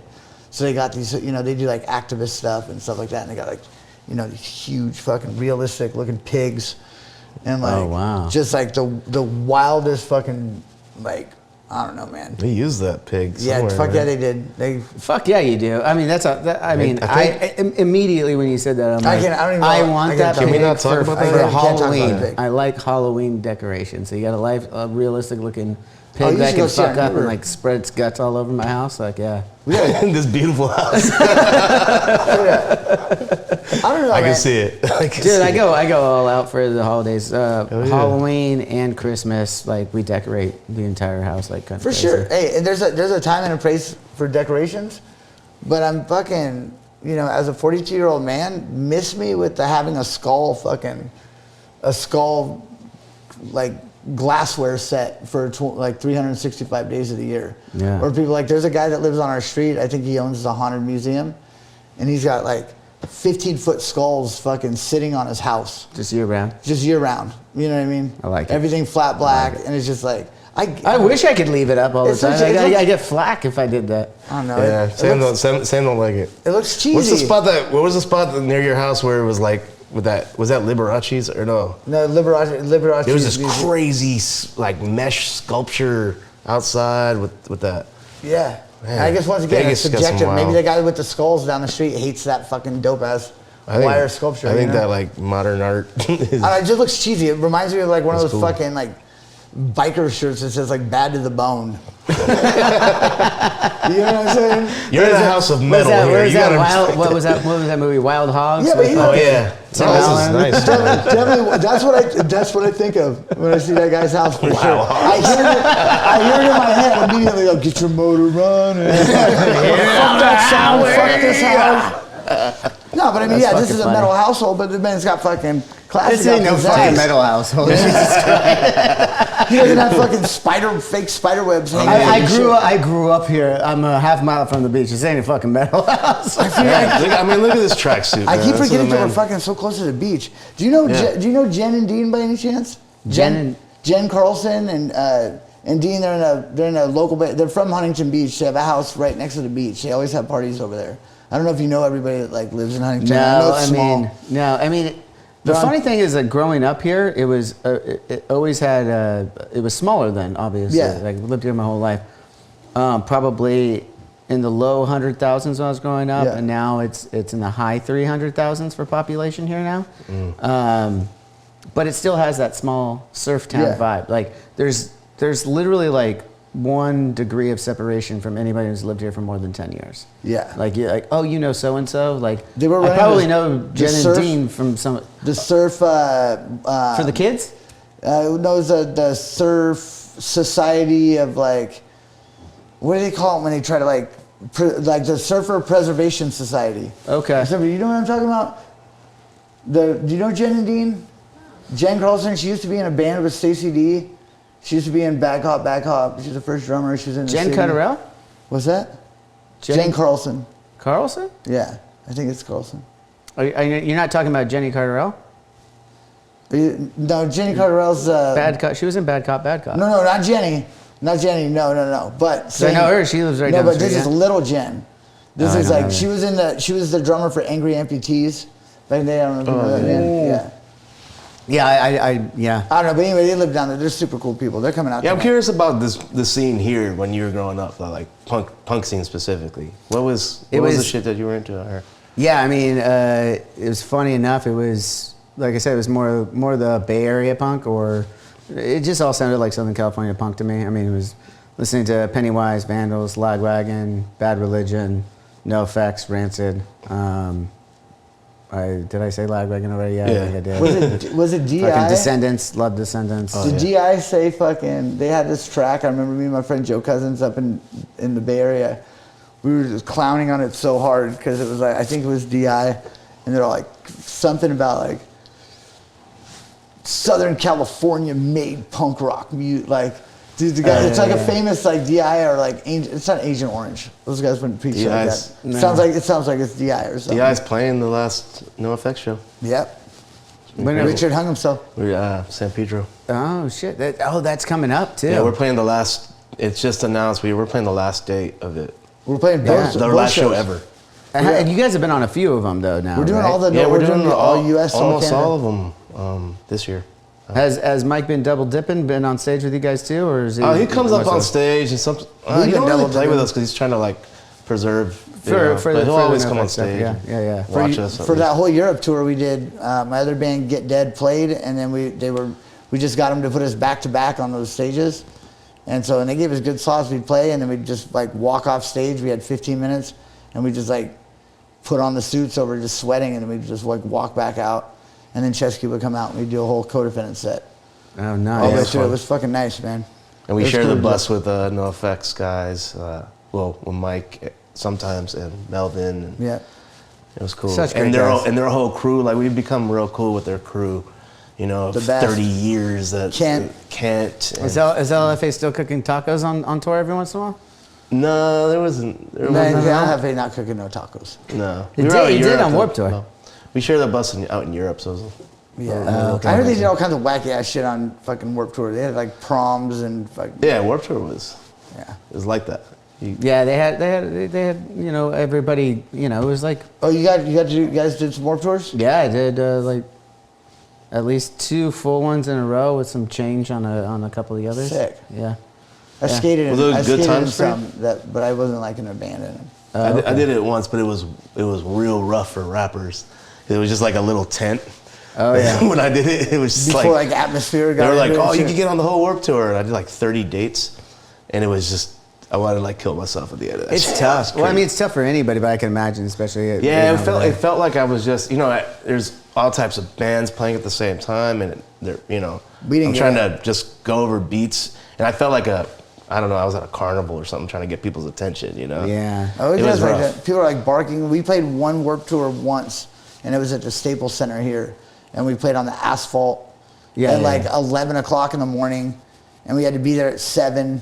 And then this band Chicks Packs from fucking San Francisco, like the whole drummer with the fucking, the headset. They played a set, and then we played, and then they played their set again, and then they played their set again, and they played their set again. Oh wow! And then I was like, Was it that on a Warped Tour? Yeah, man. It was at the Staples Center, but it was on the ground. I mean, they did that a lot. I mean, a lot of the Warped Tours they did was, the parking lots. When you I mean, this shit was like on the fucking. It was like 100 degrees on the asphalt. Yeah. It was in the parking lot. crazy. Yeah. Those are brutal. Then you don't always get a shower. Like that. No. I enjoyed Warped Tour though, because I was young enough. We were in a van for the first one. We got a bus for the second one. We shared with crew. But yeah, I always say they were like my college years. Yeah, like you made good friends on there and stuff. Yeah, I mean, and everybody's in the same fucking boat. Doesn't matter. Like we were, shit. The first one I did was 2003. The guys had done a couple Kevin Says stages before, but that was the first one where we were like on the bill for a Warped Tour. Was 2003, and I mean, No Effects and Rancid and Bad Religion were the headliners on it. So it was like, it's a big fucking Warped Tour. Yeah. What I learned immediately though is like everybody was in the same boat. Didn't matter. Like at the end of the night when everyone was loading out, and doing their shit. Some of the bigger, the guys who've been around longer have a crew that's still doing the loadout. But honestly, as soon as everyone's done loading out, you have the barbecues because everyone knows everyone's done working. Everyone knows it's hard to get fucking food out there. It was a camaraderie thing, man. Like I said, it was like being on a traveling fucking frat street in a way. Like there was just a good camaraderie going around. Everyone was in the same boat of like we're all trying to make this thing fucking cool and have a good time, and no one's getting mad at each other. I mean, every once in a while you have some high school style headbutts. You got some. But there's high school style headbutts. It wasn't like there was. I mean, maybe I heard a couple things, but I never saw anything that was like legit. I definitely met real cool people on that tour. That was the best part of it. Yeah, they're just And I mean, I remember the guys from like Streetlight Manifesto showing up for our rap sets and stuff. And then I've met a lot of rappers. I guess are big famous rappers now, which is funny to me. Like, I think I met what's his name? Machine Gun Kelly. Oh, MGK. I met him. I think that's where we met. I met him on Warped Tour. We go grab that G-Eazy. the back brace. And you go get the back brace out of the car for him. But yeah, I mean, it is true. We were all. Are you calling him out for dropping names? After what you did for the first 15 minutes of this And I mean, segment? it's funny because I didn't know. I didn't know anything about them, you know, but we were on the same You plane had at that point. MGK's poster on your wall when you met me. You got that MGK portrait tattoo on your chest, right next to your heart. Kill shot. Yeah, MJK is actually, like, I've hung out. He's a tequila guy too. Okay. Yeah, or he was it's been a while, but yeah, he's always been a cool dude. But He just seems like he's just like socially awkward. who isn't? Sam. There's always no, but he is in a different way. You know what I'm saying? Like, there's levels. Like like, can you be socially awkward where you're like one of the quiet ones or whatever? Or can you count toothpicks? Count toothpicks. You know what I'm saying? There's different skills to all this, man. There's different skills to all this. That's all I'm saying. 2.6 ounces. 2.6 ounces. Hey, while you got, so by the way, I have to point out, obviously, to the people at home who are watching, not just listening, either way is great. Those watching can see you guys are sharp-dressed gentlemen. Yes, and I know that you guys, this is the Codefendants, look that you guys have. It's just all we wear now. Did you wear this suit to your wedding? Actually, we got married in a courthouse alone with nobody, and it was. I was dressed in a button-up, but it wasn't. Did you feel the sadness on the there? We're gonna do it. We're gonna do it right for public. It was just, we were moving, and it just made sense to do it right then. So last we talked, I think you were engaged, and now you're married. So yeah, you said you did the courthouse thing. You're gonna plan something. I mean, yeah, we were just trying to get the license ahead of time, and then they were like, "You can do it right now." We just did it. And okay. It was just so. And we moved back to Connecticut. So I'm living back in Connecticut now. Yeah, in a tiny town. I'm living a real low-key life near the beach out there, actually. And you guys are living together now, obviously. Yeah. Yep. How's that been? It's just been family life, man. It's interesting. It's so quiet. I'm in bed a lot of times by 8, 9. Wow. You guys don't have a kid or anything? Yeah. We have a 4-year-old. He's my stepson, but he's my son. Okay. Then you are in bed that early. I was like, wait a minute. Why the fuck are you in bed that early? Yeah. But no. I get it. That's rad. So that's that life. It's a big change from Vegas, but it's kind of cool because I can go and live that life, that quiet family life, and then dip out to Vegas and work with Sam and Mike, and the juxtaposition is pretty cool. I like it. I think it's healthier that way for me. Yeah. I think being in Vegas in Mike's house, and there was a lot of pressure to just create. I feel like in that house, and it's not a bad thing though. It's a great thing. It's like the biggest privilege you could ever imagine, but it's too much freedom. It was almost like too much freedom and a lot of pressure on us, like make good shit, you know. We're also he's got also 100 different things going on. So when he does have time to focus on what the fuck we're doing, it's like, he's just like me or fucking Ceschi. We're impatient people. Mm-hmm. So it's like, it's like finally you got time to come up for air and check out this project that you're actually stoked on doing and shit. And you're just like, so what are you guys doing? Right. What'd you guys get done? Nothing. What have you been doing this month? Fucking taking pictures of waterfalls and starting Tinder accounts. Like, I don't fucking know. Like the important shit. Yeah. Like I couldn't I think I was telling Ceschi this. Like we finished music in that house for that year that we were there, and I wrote a lot of instrumental stuff, and we got a lot of good ideas started. But as far as completing actual songs, I didn't write anything that I didn't already start writing. And then the moment that I kind of started getting okay, Ceschi went, Sharky was living there, but he had a kid. And then, Astar and Mike are... Shout out Sharky. Yes, shout out Sharky. They were, they were hanging out. I'm like, okay, well, now I'm just here by myself. And I'm Kato Kalin. I haven't written anything. And then the moment I said that, yo, I'm going to just start finding my own spot. You guys did the couple thing. Thank you very much for the... Can I ask you something? Every time you say Kato Kalin, is Mike O.J. Simpson? No, of course not. He's Nicole Brown. Right, of course. What do you mean? Is he OJ? I'm actually thinking about the scenario and picture. What does that mean to call him Nicole Brown? Sharky OJ. Okay. Just on some history shit though. I need to remind me. Kato lived behind OJ, right? Kato was a... he lived in the guest house. Kato was a... No, he lived in... No, he lived in the back... No, he lived in the back guest house. Kato was a failed actor that was a homie that he was like, hey, I'm moving over to this dope ass house. Why don't you come in here and just live with me for free? And it's a lot like our lives. Yeah, exactly. That's why I say Kato came. I'm like, now I'm fucking Kato. Wait. Kato lived in the back of OJ's house? Yeah, he lived in OJ's house, I'm pretty sure. Okay. And they found, I think that's where they found Nicole Brown, where she was stabbed, was like trying to go back to the house because Kato testified against OJ.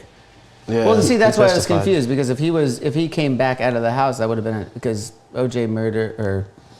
And the Kardashians came out of that. Is it still double jeopardy at this fucking point? Like the Kardashians came out of that shit. Right. Right. You know what I mean? Like some of those Kardashian chicks. That actually makes perfect sense to me because fucking wild. That took. I mean, I was super young. This was what 94. Yeah. 94. So I would have been like 10 years old, and I mean, it was. I mean, there wasn't social media or anything like that. It was on every channel every fucking day. It was pop culture. Yeah. So to have the Kardashians come out of the first global, or maybe it wasn't global, but at least fucking highly international. It was fucking event like that, pop culture event. No, that was global. That OJ shit was. Yeah, I mean, it was global for that, but I don't know personally if they had. I mean, you're talking about. They weren't streaming in elementary schools in 20, France. This is what 30 years ago. Yeah. You know what I mean? Like that 30 years ago. I don't know how much they were getting over. I remember being in school and watching the chase. Watching the chase. With the Bronco. They threw that. TV they rolled that fucking big old like 32-inch box with the fucking 32 inches behind it right out in front of everybody. You know? Yeah, the fat back TV. What was the name of the driver? AC. I think that was his name. His boy. Damn. I'll drink to that. Good. I didn't think you were going to be able to pull that. I'm a Rainman. Have some of the Don Malik guy. Sure. I'm here like, I'm not going to have a drink. You got plenty of time before the show. I just don't. I'm just kidding. I don't drink before the show at all. You're like, you're going to be a hypocrite all day about it. This is fun. Yeah. You know about your gout, man. It's been proven to be. No, I have tendinitis. He's got a drinking problem. So. Nah. Is it like a drinking problem with airplane where I got to bust out like the napkins and shit? Just fucking. That's different. No. Was that hit different? I see you, Don. I see Don Malaquias. It's good though. Yeah, it's real smooth. It's real good. It's different. I mean, he definitely is. He looks like he's a stand-up Mexican gentleman. That's all I had to say about it. This guy is a fucking accountant for the cartel. Like I said, a stand-up. Yeah, we got the gentleman, a scholar. Yeah. I mean, his mustache is fucking very nice. I just watched. You got a pretty good mustache. I know. I just started growing it, and it was a joke the first day I did it, and I sent it to my bass player, Timmy, because we're just, we fucking just talk shit to each other all the time, and he sent me a picture back, and he had just cut a mustache too, so now it's like an unspoken thing where. Now it's I went to a barber yesterday, and I had him fucking. You see it, bro. You see it, dude. I see the lip. I see the lip. Do it right in the camera. Yeah, that get disgusting with it. Let's fucking go. Hey, Shark. Hey, weird dick. Hey, keep it down over there, Matt. Was it you that called Sharky weird dick? Wait, what? Whoa. Weird dick. Amy, the publicist off camera over here. Well, Amy also runs Mike's male panty line. Ah, yes. Right? Don't you work with her? I resurrected it. Fatal spelled with an F. Yeah. For fat. Fatal. Booty gun. How can we get Sam the model for Fatal? Oh, what, but to put on the panties? Yeah. Shit, fool. He's wearing them right now. What are you talking about? I mean, you know what it'll take. You know Mike didn't send him over to my house not in those undies? Yep. For clowning him. This is our friend Sharky, who's like, he's a G. He's a brawler. He modeled for Fatal. and from modeling, he got the moniker from her. Weird Dick. Just because they were co-workers. Explain to me, Amy, why is he Weird Dick? I honestly there was like a Zoom meeting we were doing. It can't be that weird then if you don't remember. No, she fucking. We were shooting the video. Yeah. Sharky said something to her or something, like tried to like dig on her or something about some dumb shit. And she was like, yeah, whatever, weird dick. And just shut his ass down. Like there was nothing. I mean, that would. I mean, and then she breaks four up the gentlemen catalog. in the room right now. You're like, how do you come back to that? I mean, I could come. What is your comeback? You know, like, Yeah, what? Nothing. You just go, yeah. Yeah, no. You got a weird dick. There's nothing you can say. You might as well just walk the fuck on. You could say, you could call it like, you could be like, oh, well, you got a sloppy pussy, but. Wow. But she went, but you wouldn't know. Whoa. This is our publicist, bro? No, You're a gentleman. I didn't say it. I'm saying you could. You could. I'm saying it out of weird Dick Sharky's mouth. I can also fucking. This isn't my mouth. You have to picture bro. weird Dick Sharky's mouth. He's the one saying it, not me. Wait. There's no dicks in Sharky's mouth either. He's got a weird dick. He's already got enough weird dicks. He's got a weird dick.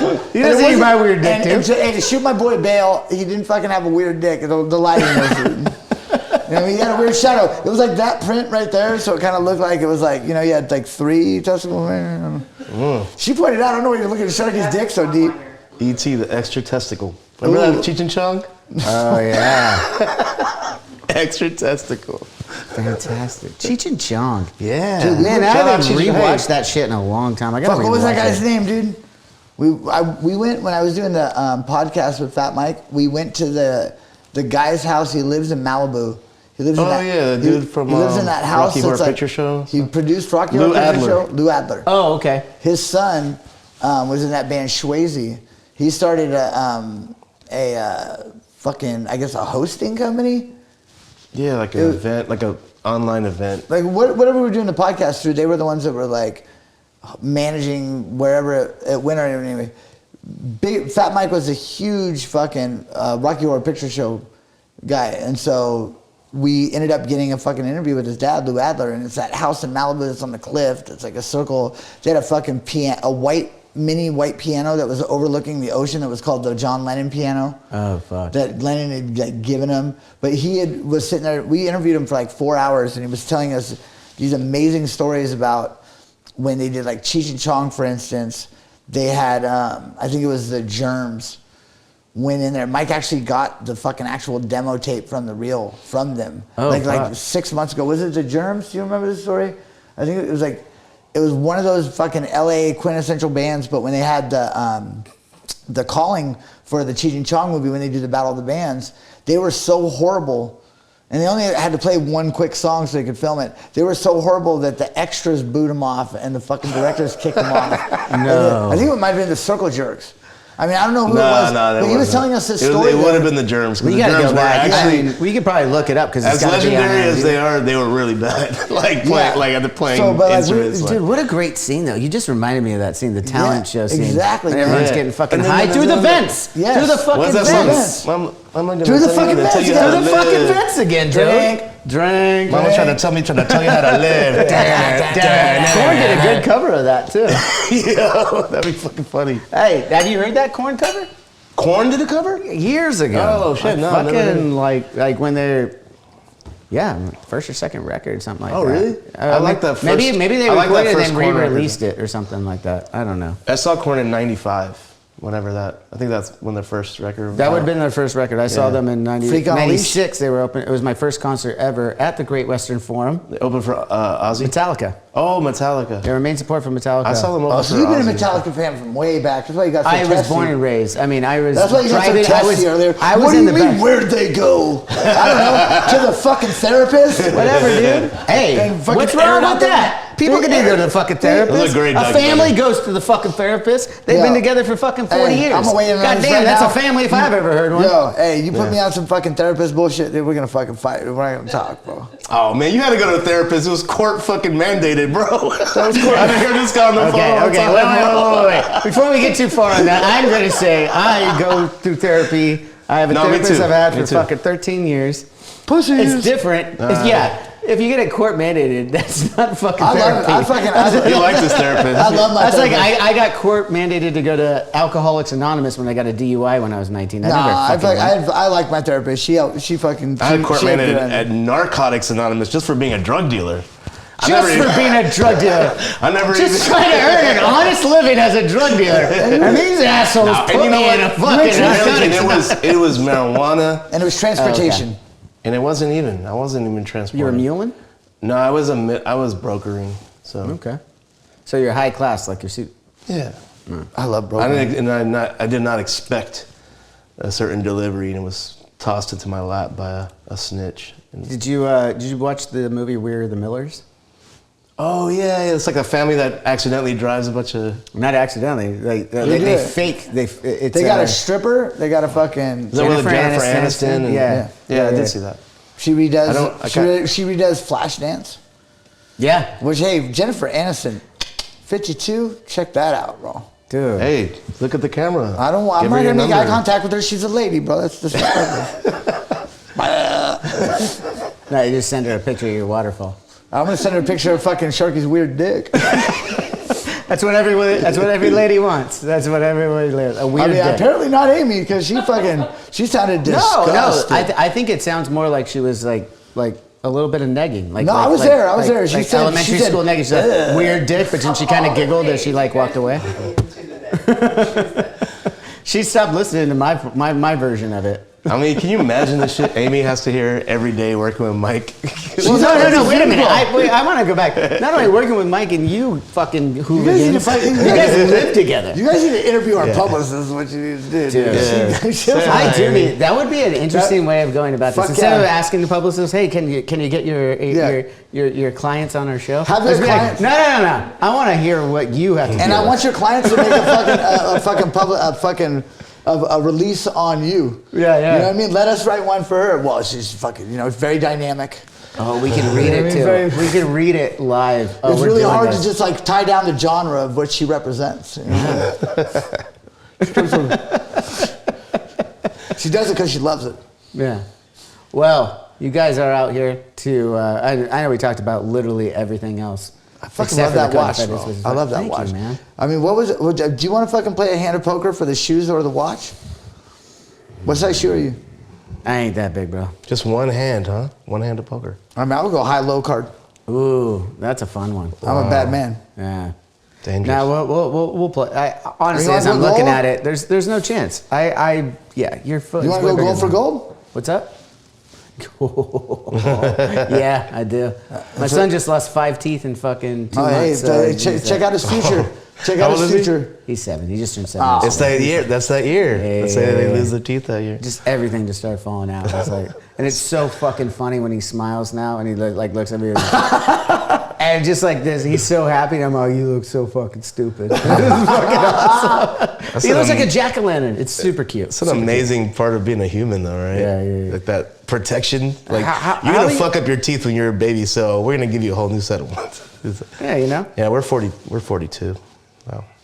what? We're 42 years old now. Oh, I If wasn't that's your gonna answer. ask. She No, didn't ask you that. I was talking about the 4-year-old. You got. Oh, yeah. Yeah. How was? I mean, you've been with your wife for a while now, I assume. Yeah, and I've known her since before she was pregnant with him. Oh, We were okay. friends, and while she was pregnant with He him. denied the baby. I got an envelope over here for you, Ceschi. Brought you here on the couch to say you are the father. I'd be fine with that. Now, but you literally are the father now. So Yeah, that's yeah. fantastic. How's that been? I guess that's It's that's been my great. question because before you guys weren't living together yet, right? On and off. I was going to San Antonio a lot and staying with them, But it now was, you're married. You're in now we're like- Connecticut. You've got the family life going Yep, on. You got a yep. 4-year-old running around in the house. Exactly. And every day I wake up and you can't, having a 4-year-old around, it just changes. You can't like sleep all day one day when you're feeling depressed or something. It's just like, no, you got to go for it. You have to go through with the day. I think that's the craziest thing about, not the craziest, but one of the things that you don't really know about yourself is how you're going to react to that. You know what I mean? Yeah. It's like, it seems once you're in it, I'm sure you're in it right now, there's no other answer but to just do, right? You just you go. You don't know any better than anyone else. No one's known any better before you. This is me and this child. We go. We There's figure also it out. there's also the factor of the whole just pulling out thing.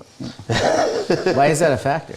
Because I don't think that everybody needs to have the full human experience. What? You know what I mean? Like, Wait, we don't all have to. I know. I understand what you're saying, but I disagree on that because I believe that everyone should experience as much as they can on this planet because you only got to find out Oh, amount dude, of it's time. pretty, I want to be killed by a tiger.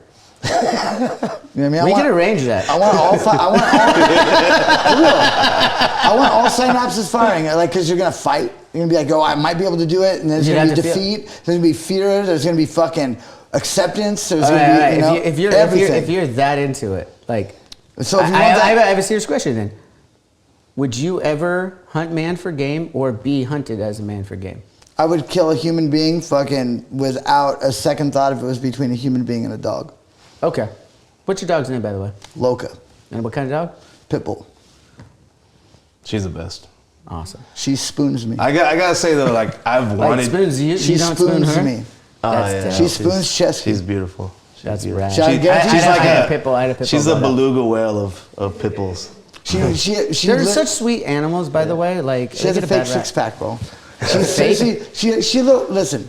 I What's got a mad fake at this lady six-pack at on a Petco dog? when she was like, "Oh, it looks like your dog's never fucking missed a meal." And I'm like, "Get your fucking hand off my dog, dude." Why are you body shaming dogs, Straight people? up, we're in What the line. fuck? We're in line, bitch. I got a fucking goddamn fucking thing of, you know, $4.99 can of food right here for this beautiful dog right here. She's about to chew on her fucking candy cane bone. You're gonna call her fat in the store? She finally gets out of the house. She's got a little pride for herself.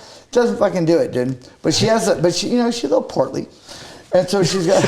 But when she sits, I like how that whole diatribe just went on for a minute. It's like, she's a little poorly. You just fucking Rick but James you my don't ass. say that, bro. Fuck It's your like- couch. It's like if you don't know if a girl's pregnant or not. You just don't assume. Well, you never asked that question, man. You don't, man. No matter what they do. Even if you were there like 6 months earlier. But Logo, hey, it only takes 6 months. Well, it's a show.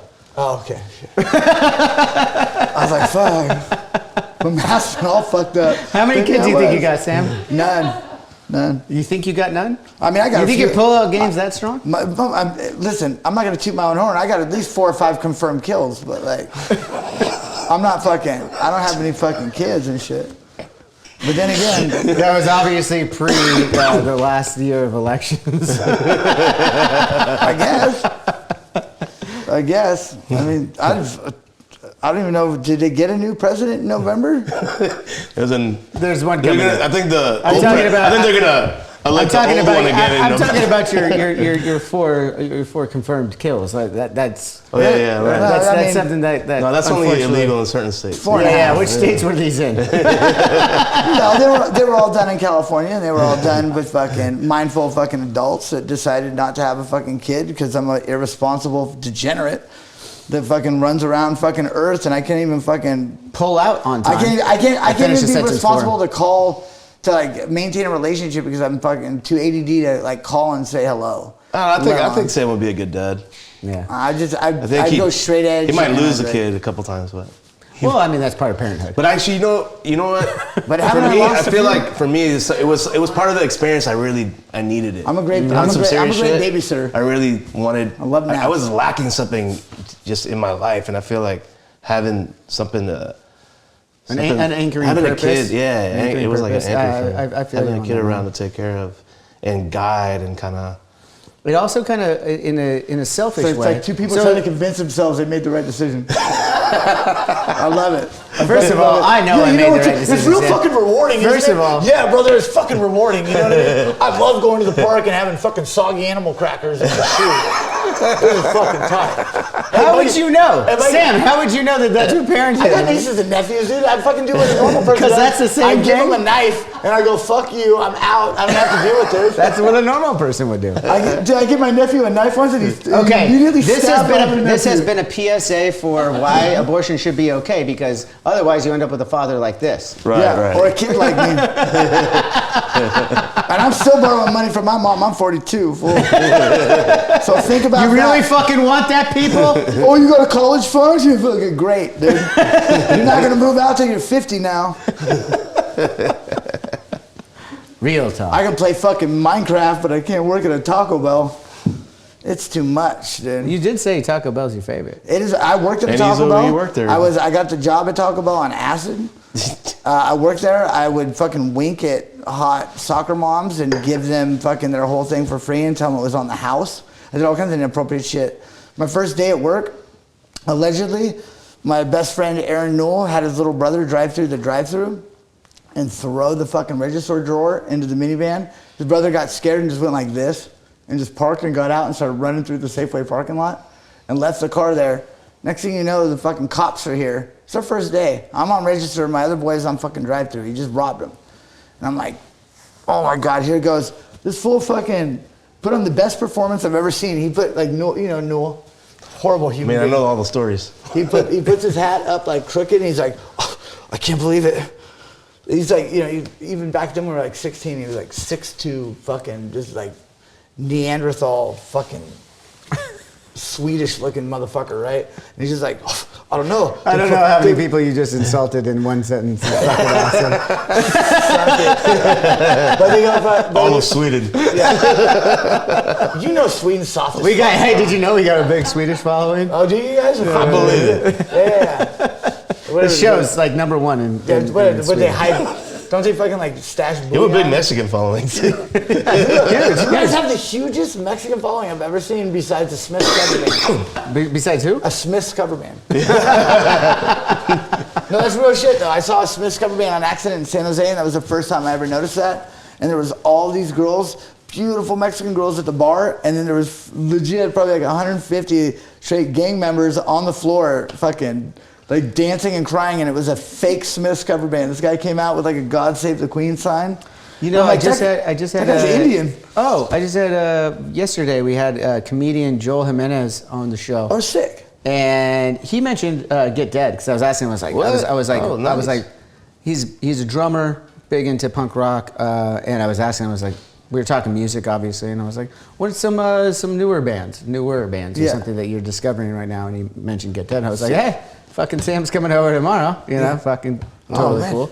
I forget why. Oh, because he's Hispanic. Did he like the Smiths? That was racist. No, because if you'll see that episode, which order I don't know which one it's coming out, but go watch that for Who reference. edits all this shit? What's that? Do you edit all this? I do. I do the first runs on it. Drink. Yeah. Very nice. Yeah. You know.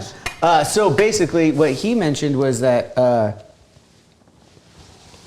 his father moved to America when he was 15 years old and created a family, owns his own house in LA, did that whole nine, great job. Yeah. But he was talking about music and he's like, all of my Hispanic family listens to like new wave, or like that was like what I was raised on. And he's like, he had a theory that when they were trying to ingratiate themselves in American pop culture, new wave was the thing. So you get that kind of those bands and stuff that would make sense. That makes sense. I'm the only correlation that I've thought about it a lot, because I mean it really, like, all jokes aside, it's like it interested me. I'm like, what is the correlation between like young Mexican American like quote unquote fucking lowrider, or like gangster fucking type fucking heads, and this like, isn't he like the dude from fucking the Smiths from like Ireland that moved to Britain, right?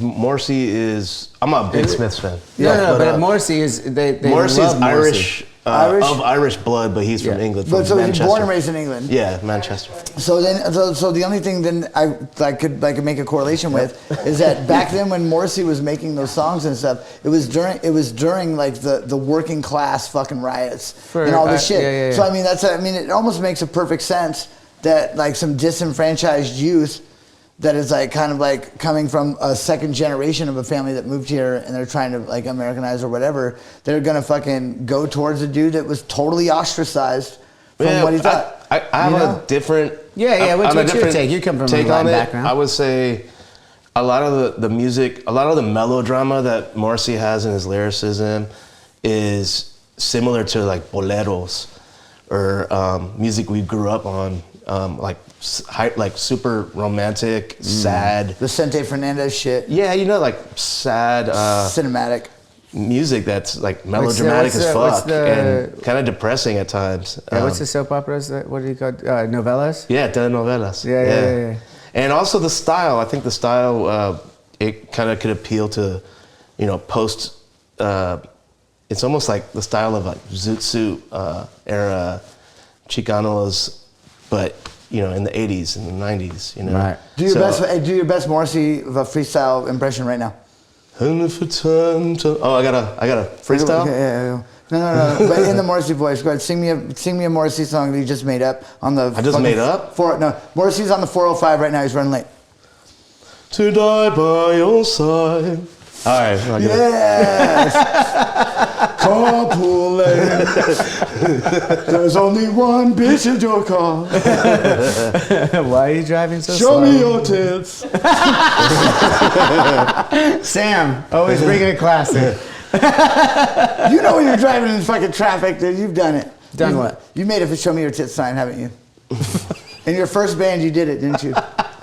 You did it out of a 12-pack and a fucking marker that didn't quite work. Never did I do a show. So me it said, your show me your tits sign. 6-pack, and you got some different stuff. I said, show me your weird dick, actually. Sharky! I hope Sharky never sees this podcast. I hope he does, man. He's very upset with I you. hope he changes his IG account to Weird Dick Sharky, is what I hope. Sharky Weird Dick? Either way, man. Sharky Weird Dick, Esquire. I'll spruce it up for him. Esquire sounds like he's definitely circumcised. Oh, can we talk about this? What, My circumcision? Can we talk about his circumcision? Yeah, I was circumcised late in life. And you know, part Because of the Wait, fucking wait, Warped Tour. wait, what is late? Like 13? The Warped Tour gave him No, a I'm not circumcision. kidding. I'm not Warped kidding. Tour gave you a circumcision. Yes. Lisa So- Browning. I was Lisa. Love you, Lisa, but what the fuck is this? I don't even know what the story is yet. Oh Lisa my did god. I'm just kidding, Lisa. Lisa Tell Browning Mona did to not. calm the There's fuck no way down. she had anything to do with that. I mean, it's a I love you, girls. Okay, Hey, so can we basically, do that? when I was going on that Warped Tour, it was hot as fuck, and I was having an issue. You need to with, lose some layers. I was having an issue with UTIs. Oh. Like Tell a the consistent- youth, because this might be a real thing, brother. They Yeah, need I to was fucking hear. I was pissing fire every Yeah, fucking day for on that real. Warped Tour. If you're on I think tour- that's another reason it was kind of miserable for If me. you're on tour and you're pissing fire and you're fucking not having promiscuous sex with boys or girls, and you don't have a fucking circumcised penis, you might be having fucking UTIs. UTI problems. And I was check reading it a little out. bit about it, and it turns out when you get circumcised, you basically it's very rare to get a UTI anymore as a man. So I had a UTI once. I was it called also chlamydia. I was also going through a court case That's that not a lasted UTI. almost 3 years, and I was like, when I actually end up, and it was looking like I had to take a plea bargain at the end, right? Okay. To do time, and what I ended up doing is getting this circumcision before I ever had to go to prison because I knew the shower situation would be whack. So. Wow. Because of Warped Tour and prison, I got circumcised, which was a horrible experience, but I never got a UTI ever again. Okay. Let's back this up a little bit. And I'm 31 years old at that time. Yeah, you're 31 years old. You're on Warped Tour, which shower situations we already briefly spoke about. You got man showers kind of style anyway, if you're lucky enough. Some of the other times, just a can shower. You get that Warped Tour water, that monster water, you pour it over Yeah, your head. yeah. That's the shower for the day, folks. And it's like 110 degrees a lot of the night, everywhere. it's Everywhere you go, crazy. it's hot and sweaty. The shower is really just, it's really just a hygienic thing in the sense of like, I'm still going to smell like shit after this, but I need to wash a couple spots. You know what I mean? So we're painting this picture again. It's a weird dick. It's a weird dick. It looks like It's an anteater. It looks like It's that an- yeah. thing that It's a fractured. trunk. We got an It looks like Jabba anteater. the Hutt's pet. Okay, so you're starting to get UTIs on Warped Tour, mind you. Did you immediately think it was the extra foreskin, or were you like, "What the fuck is this? Just a Warped You start Tour hack?" Googling, you start thinking you have cancer or whatever, They're just fucking. Okay, and then so you're. No, I don't it's know. A, I it's a knew very, it was It's a Isla very Vista. honest. I knew what I did. It's a very honest thing that you think you eventually get to the fact that it's a bacteria infection, not an STD, right? Like Yeah. It couldn't have been an STD. Couldn't have been that. You weren't being Well, promiscuous, allegedly. whatever. But allegedly, whatever. Wait, that's neither here nor there. Now you've made the decision. You're going to get circumcised. Why was it a bad experience? What the fuck happened? Because after I got circumcised, they don't really tell you much. You're like, oh, it's an easy procedure. In and out. In and out. But I started pissing out of like 3 holes. And I couldn't. After the procedure? After the procedure. And I remember like playing a show once right after. This is probably 5 days after I got the procedure. Please tell me you pissed on the crowd 3 different ways. Oh, first of all, my dick, it looked like it blew up about this wide, and it looked like a fucking... That's not average? Just a little bit. Just a little bit. It looked like a pig in a blanket, and then the head was like, you know what I'm saying? Like a pig in a blanket. It looked like the dough around a pig in a blanket, and just a little hot dog. Like the fucking the Pillsbury croissants. Exactly. You put them out. And it was just throbbing. It was like It was throbbing in pain and itching like a motherfucker. Like you wanted to itch it so bad because Was it like a stuffed croissant that was like some cheese in there too? Yeah, it was like a kolache type. Dude, You know? fuck. Some cheese.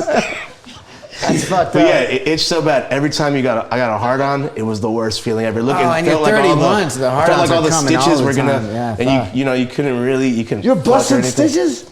Yeah, no, that was. I guess yeah, you it can't do was busting nothing stitches about with the- morning wood and shit. And Yeah, you're on tour. just natural So you're hard-ons. just like, oh my God, look at all these dudes. Wait. So we're talking about the surgery, and it sounds fucking awful. I hate to do You're it, but I talking gotta about pee post. so bad. It's all post, right? Yeah. You gotta take a piss. Go take a piss. I'll Okay. still have you mic'd up. We'll hear your pee and see how Okay, you're okay. see how you're working. Okay. Let's hear that weird dick. Yeah, let's hear that weird Hey, dick. you're gonna hear 3 different hits. All right. Yeah, let's talk. Now that we got Sam out of the way, let's talk about your dick, bro. Yeah. So wait. So you made the decision. Your operation goes smoothly. This is Yeah. all post-op that you're worried about, right? Yeah, now. it I'm was- literally hearing him fucking fart in my ears right now. I have the headphones in right now. Anyways, I'll try and be professional here. Talking about your penis. Everything here is post-op. You got fucking issues This is a happening. nice shower. in here. Yeah, I'm pissing out of multiple holes. It not bad. itches and it's super. Yeah, it's just very uncomfortable. You gotta constantly wrap it. It's like having, I've had broken bones before and everything, but this was just the most uncomfortable feeling. It's like itchy and painful for a month almost. You know what I mean? Yeah, fuck. And then I stupidly took on a show in New York about 5 days after the operation. And I remember that night, it was like punk bar, some grimy ass place. I remember just going to take a piss and I pissed all over my pants. Just in every direction. Yeah. Every direction. Just trying to run there before the show. But why is it going in every direction? Because your urethra is still intact. Yeah, I don't actually know. Maybe because of the stitching, and I really don't understand why. It was like out of 3 directions. Speaking of this, I'm literally staring at you in the eyes while your bandmate Sam King is taking a piss, and you can hear this recording. I could hear the whole thing. Wow, it's so appropriate. It's a long pee. It's still going. It's literally still going.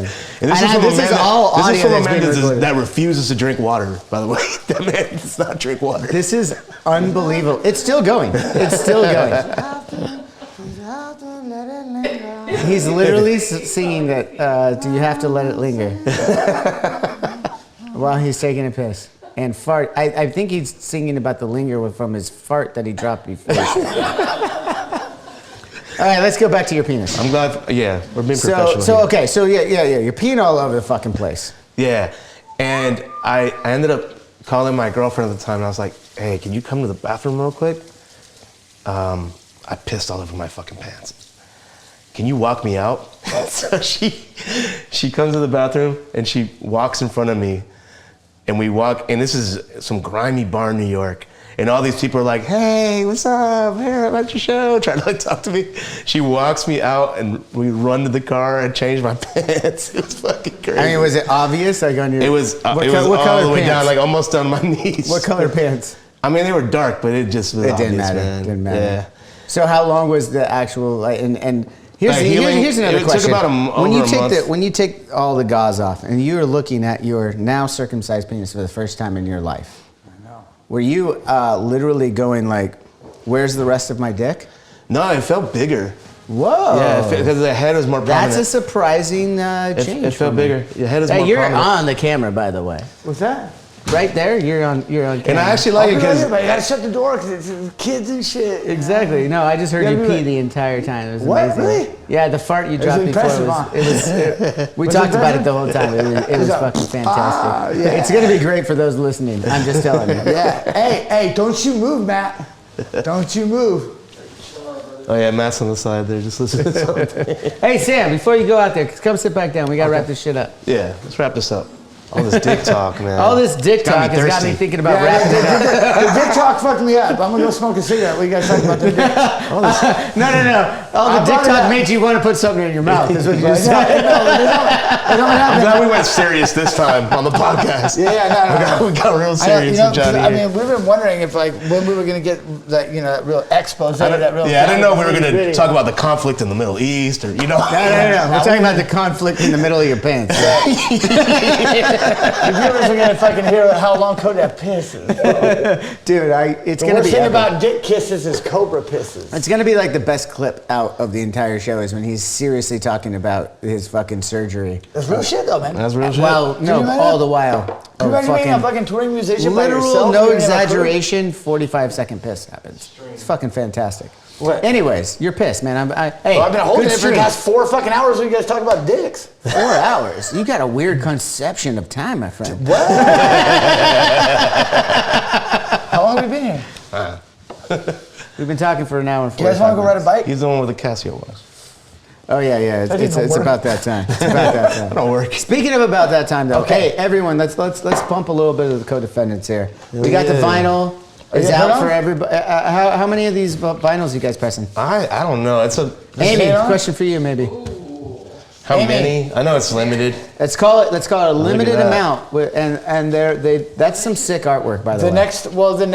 This is that's James Peterson owns Grape Ape in Tucson, Arizona, but he's also him and Sean Kuma do the Crow's Nest at the tattoo at the Punk Rock Museum in Las Vegas.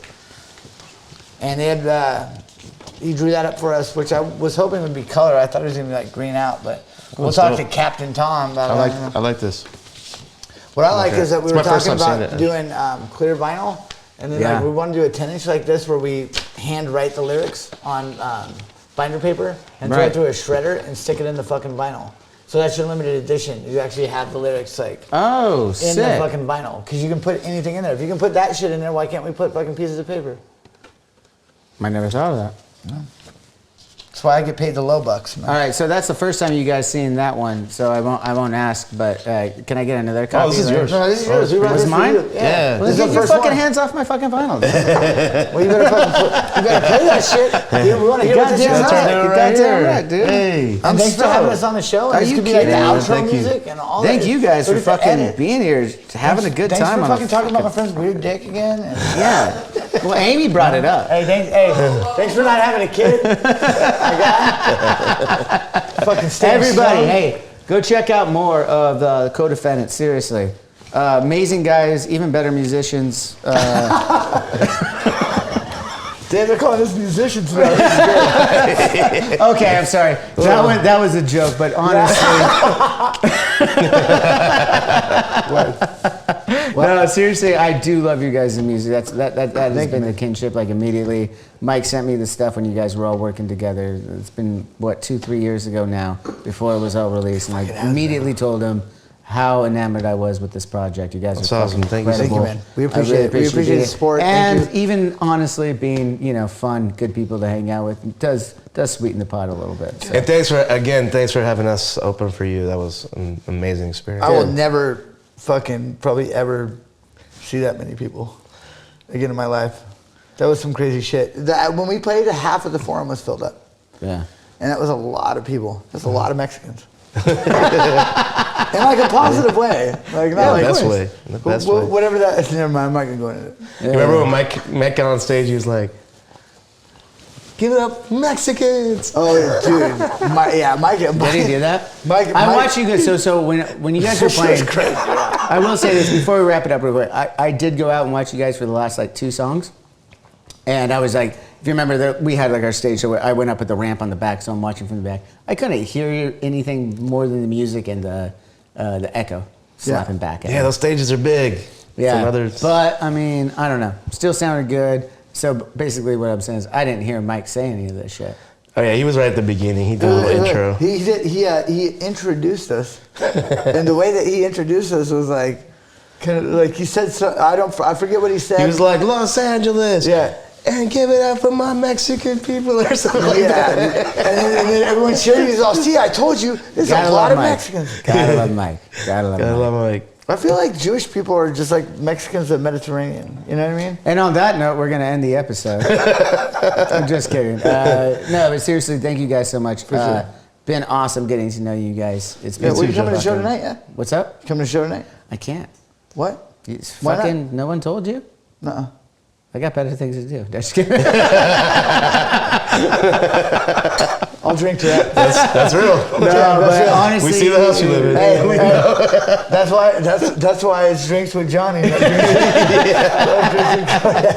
honestly, Appreciate you. It was my Fucking piece my of son's. shit. You gotta come on the Crime Wave podcast. Yeah, you're I would fucked love to. I would love to. Dude, please come. Yeah. When do you guys film in Vegas? No, we're starting to do it now. All right. Like I said, we're Everyone go check out this podcast. yeah. Check out the podcast. I'm doing it with the guys from the Punk Rock Museum Tattoo Shop, Sean and Jimmy. Great tattoo artists. They've got a bunch of rad friends. Like Sean Jimmy used to live in Hollywood, and he was a producer and filmer for reality TV shows. He made his own movies. Oh shit! Okay. Sean and them. I mean, they're embedded in the tattoo world, which is the old ill motherfuckers. Good people. It's gonna be a rad one, and they're creatively they're really they're cool to work with because they got great ideas and trying to make a different format for the podcast and stuff. So Crime Wave, we'd love to have you on. I'd love to. I'd be man. honored to come on. Absolutely. Sounds like a good time here. If it's more of this kind of shit, I think I'm going to be fucking just Dude. okay. I mean, we have a. I'm trying to talk to our friend Upgrade that does hip Wait, hop. you got a friend named Upgrade? Wasn't that the president's pimp? name? It was the pimp in No, it was the Idiocracy. Yes. No, it's the pimp in it was the Idiocracy president, is wasn't Upgrade. it? No. That's Supreme. No, Beef Supreme is a different one. Camacho. Camacho is the president. Oh, okay. Something Camacho. Right? Anyway, You don't know what I'm talking about? Why am I looking at you then? Idiocracy. There's definitely a character. There's a character named Upgrade in Idiocracy. Yeah. Upgrade is the pimp. okay. Well, Upgrade's not a pimp. He's a little Jewish dude from New York, but he fucking kills it. Hey, little Jewish dudes from New York can be pimps too, all right? Oh, he's Yes. definitely a pimp. Jay-Z told me we could all be pimps. We just got to brush our shoulders off. Upgrade. Check out Upgrade. Look at Grandma's Boy. Watch that video. It'll fucking amaze you. Grandma's Boy's amazing. I forgot why I even brought up Upgrade, man. I don't know, man. But shout out Upgrade. Yeah, shout out Upgrade. I think you're just going in circles here. No, I was gonna say. We were talking about Upgrade. He films for some adult film stars. He lives with this girl, fucking Sonia, and CJ, who own their own little their production company. And they're from Canada, St. Catharines, but they live in Las Vegas now. Sonia could be probably the fucking funniest heckler I've ever fucking heard, and I would love to have you on there with fucking Sonia, and then we get one more facet on it. You know what I mean? I don't know, factor. You know what I mean? Can we have the surgeon that amazing. gave him a circumcision on there too? Because I got questions. What's that? No comment. I got questions to the surgeon that performed this circumcision. We can talk about that. Hey, wait. We got to tie a bow on this episode. We also got to tie a bow on that penis. Everything working good? No, everything's great. It works great. And we're done, everybody. Thank you. Sit back down so I can say goodbye to you. All right. Thank you guys so much. Thank you guys. The Codefendants. Everyone go check out Sam King and fucking Ceschi Ramos. Everybody, thank you so much for watching. Thank you so much for following everything. Follow these guys. Hit that subscribe button. Don't forget, Sharky's got a weird dick. Weird dick. Cheers. As always. Amy. Next time.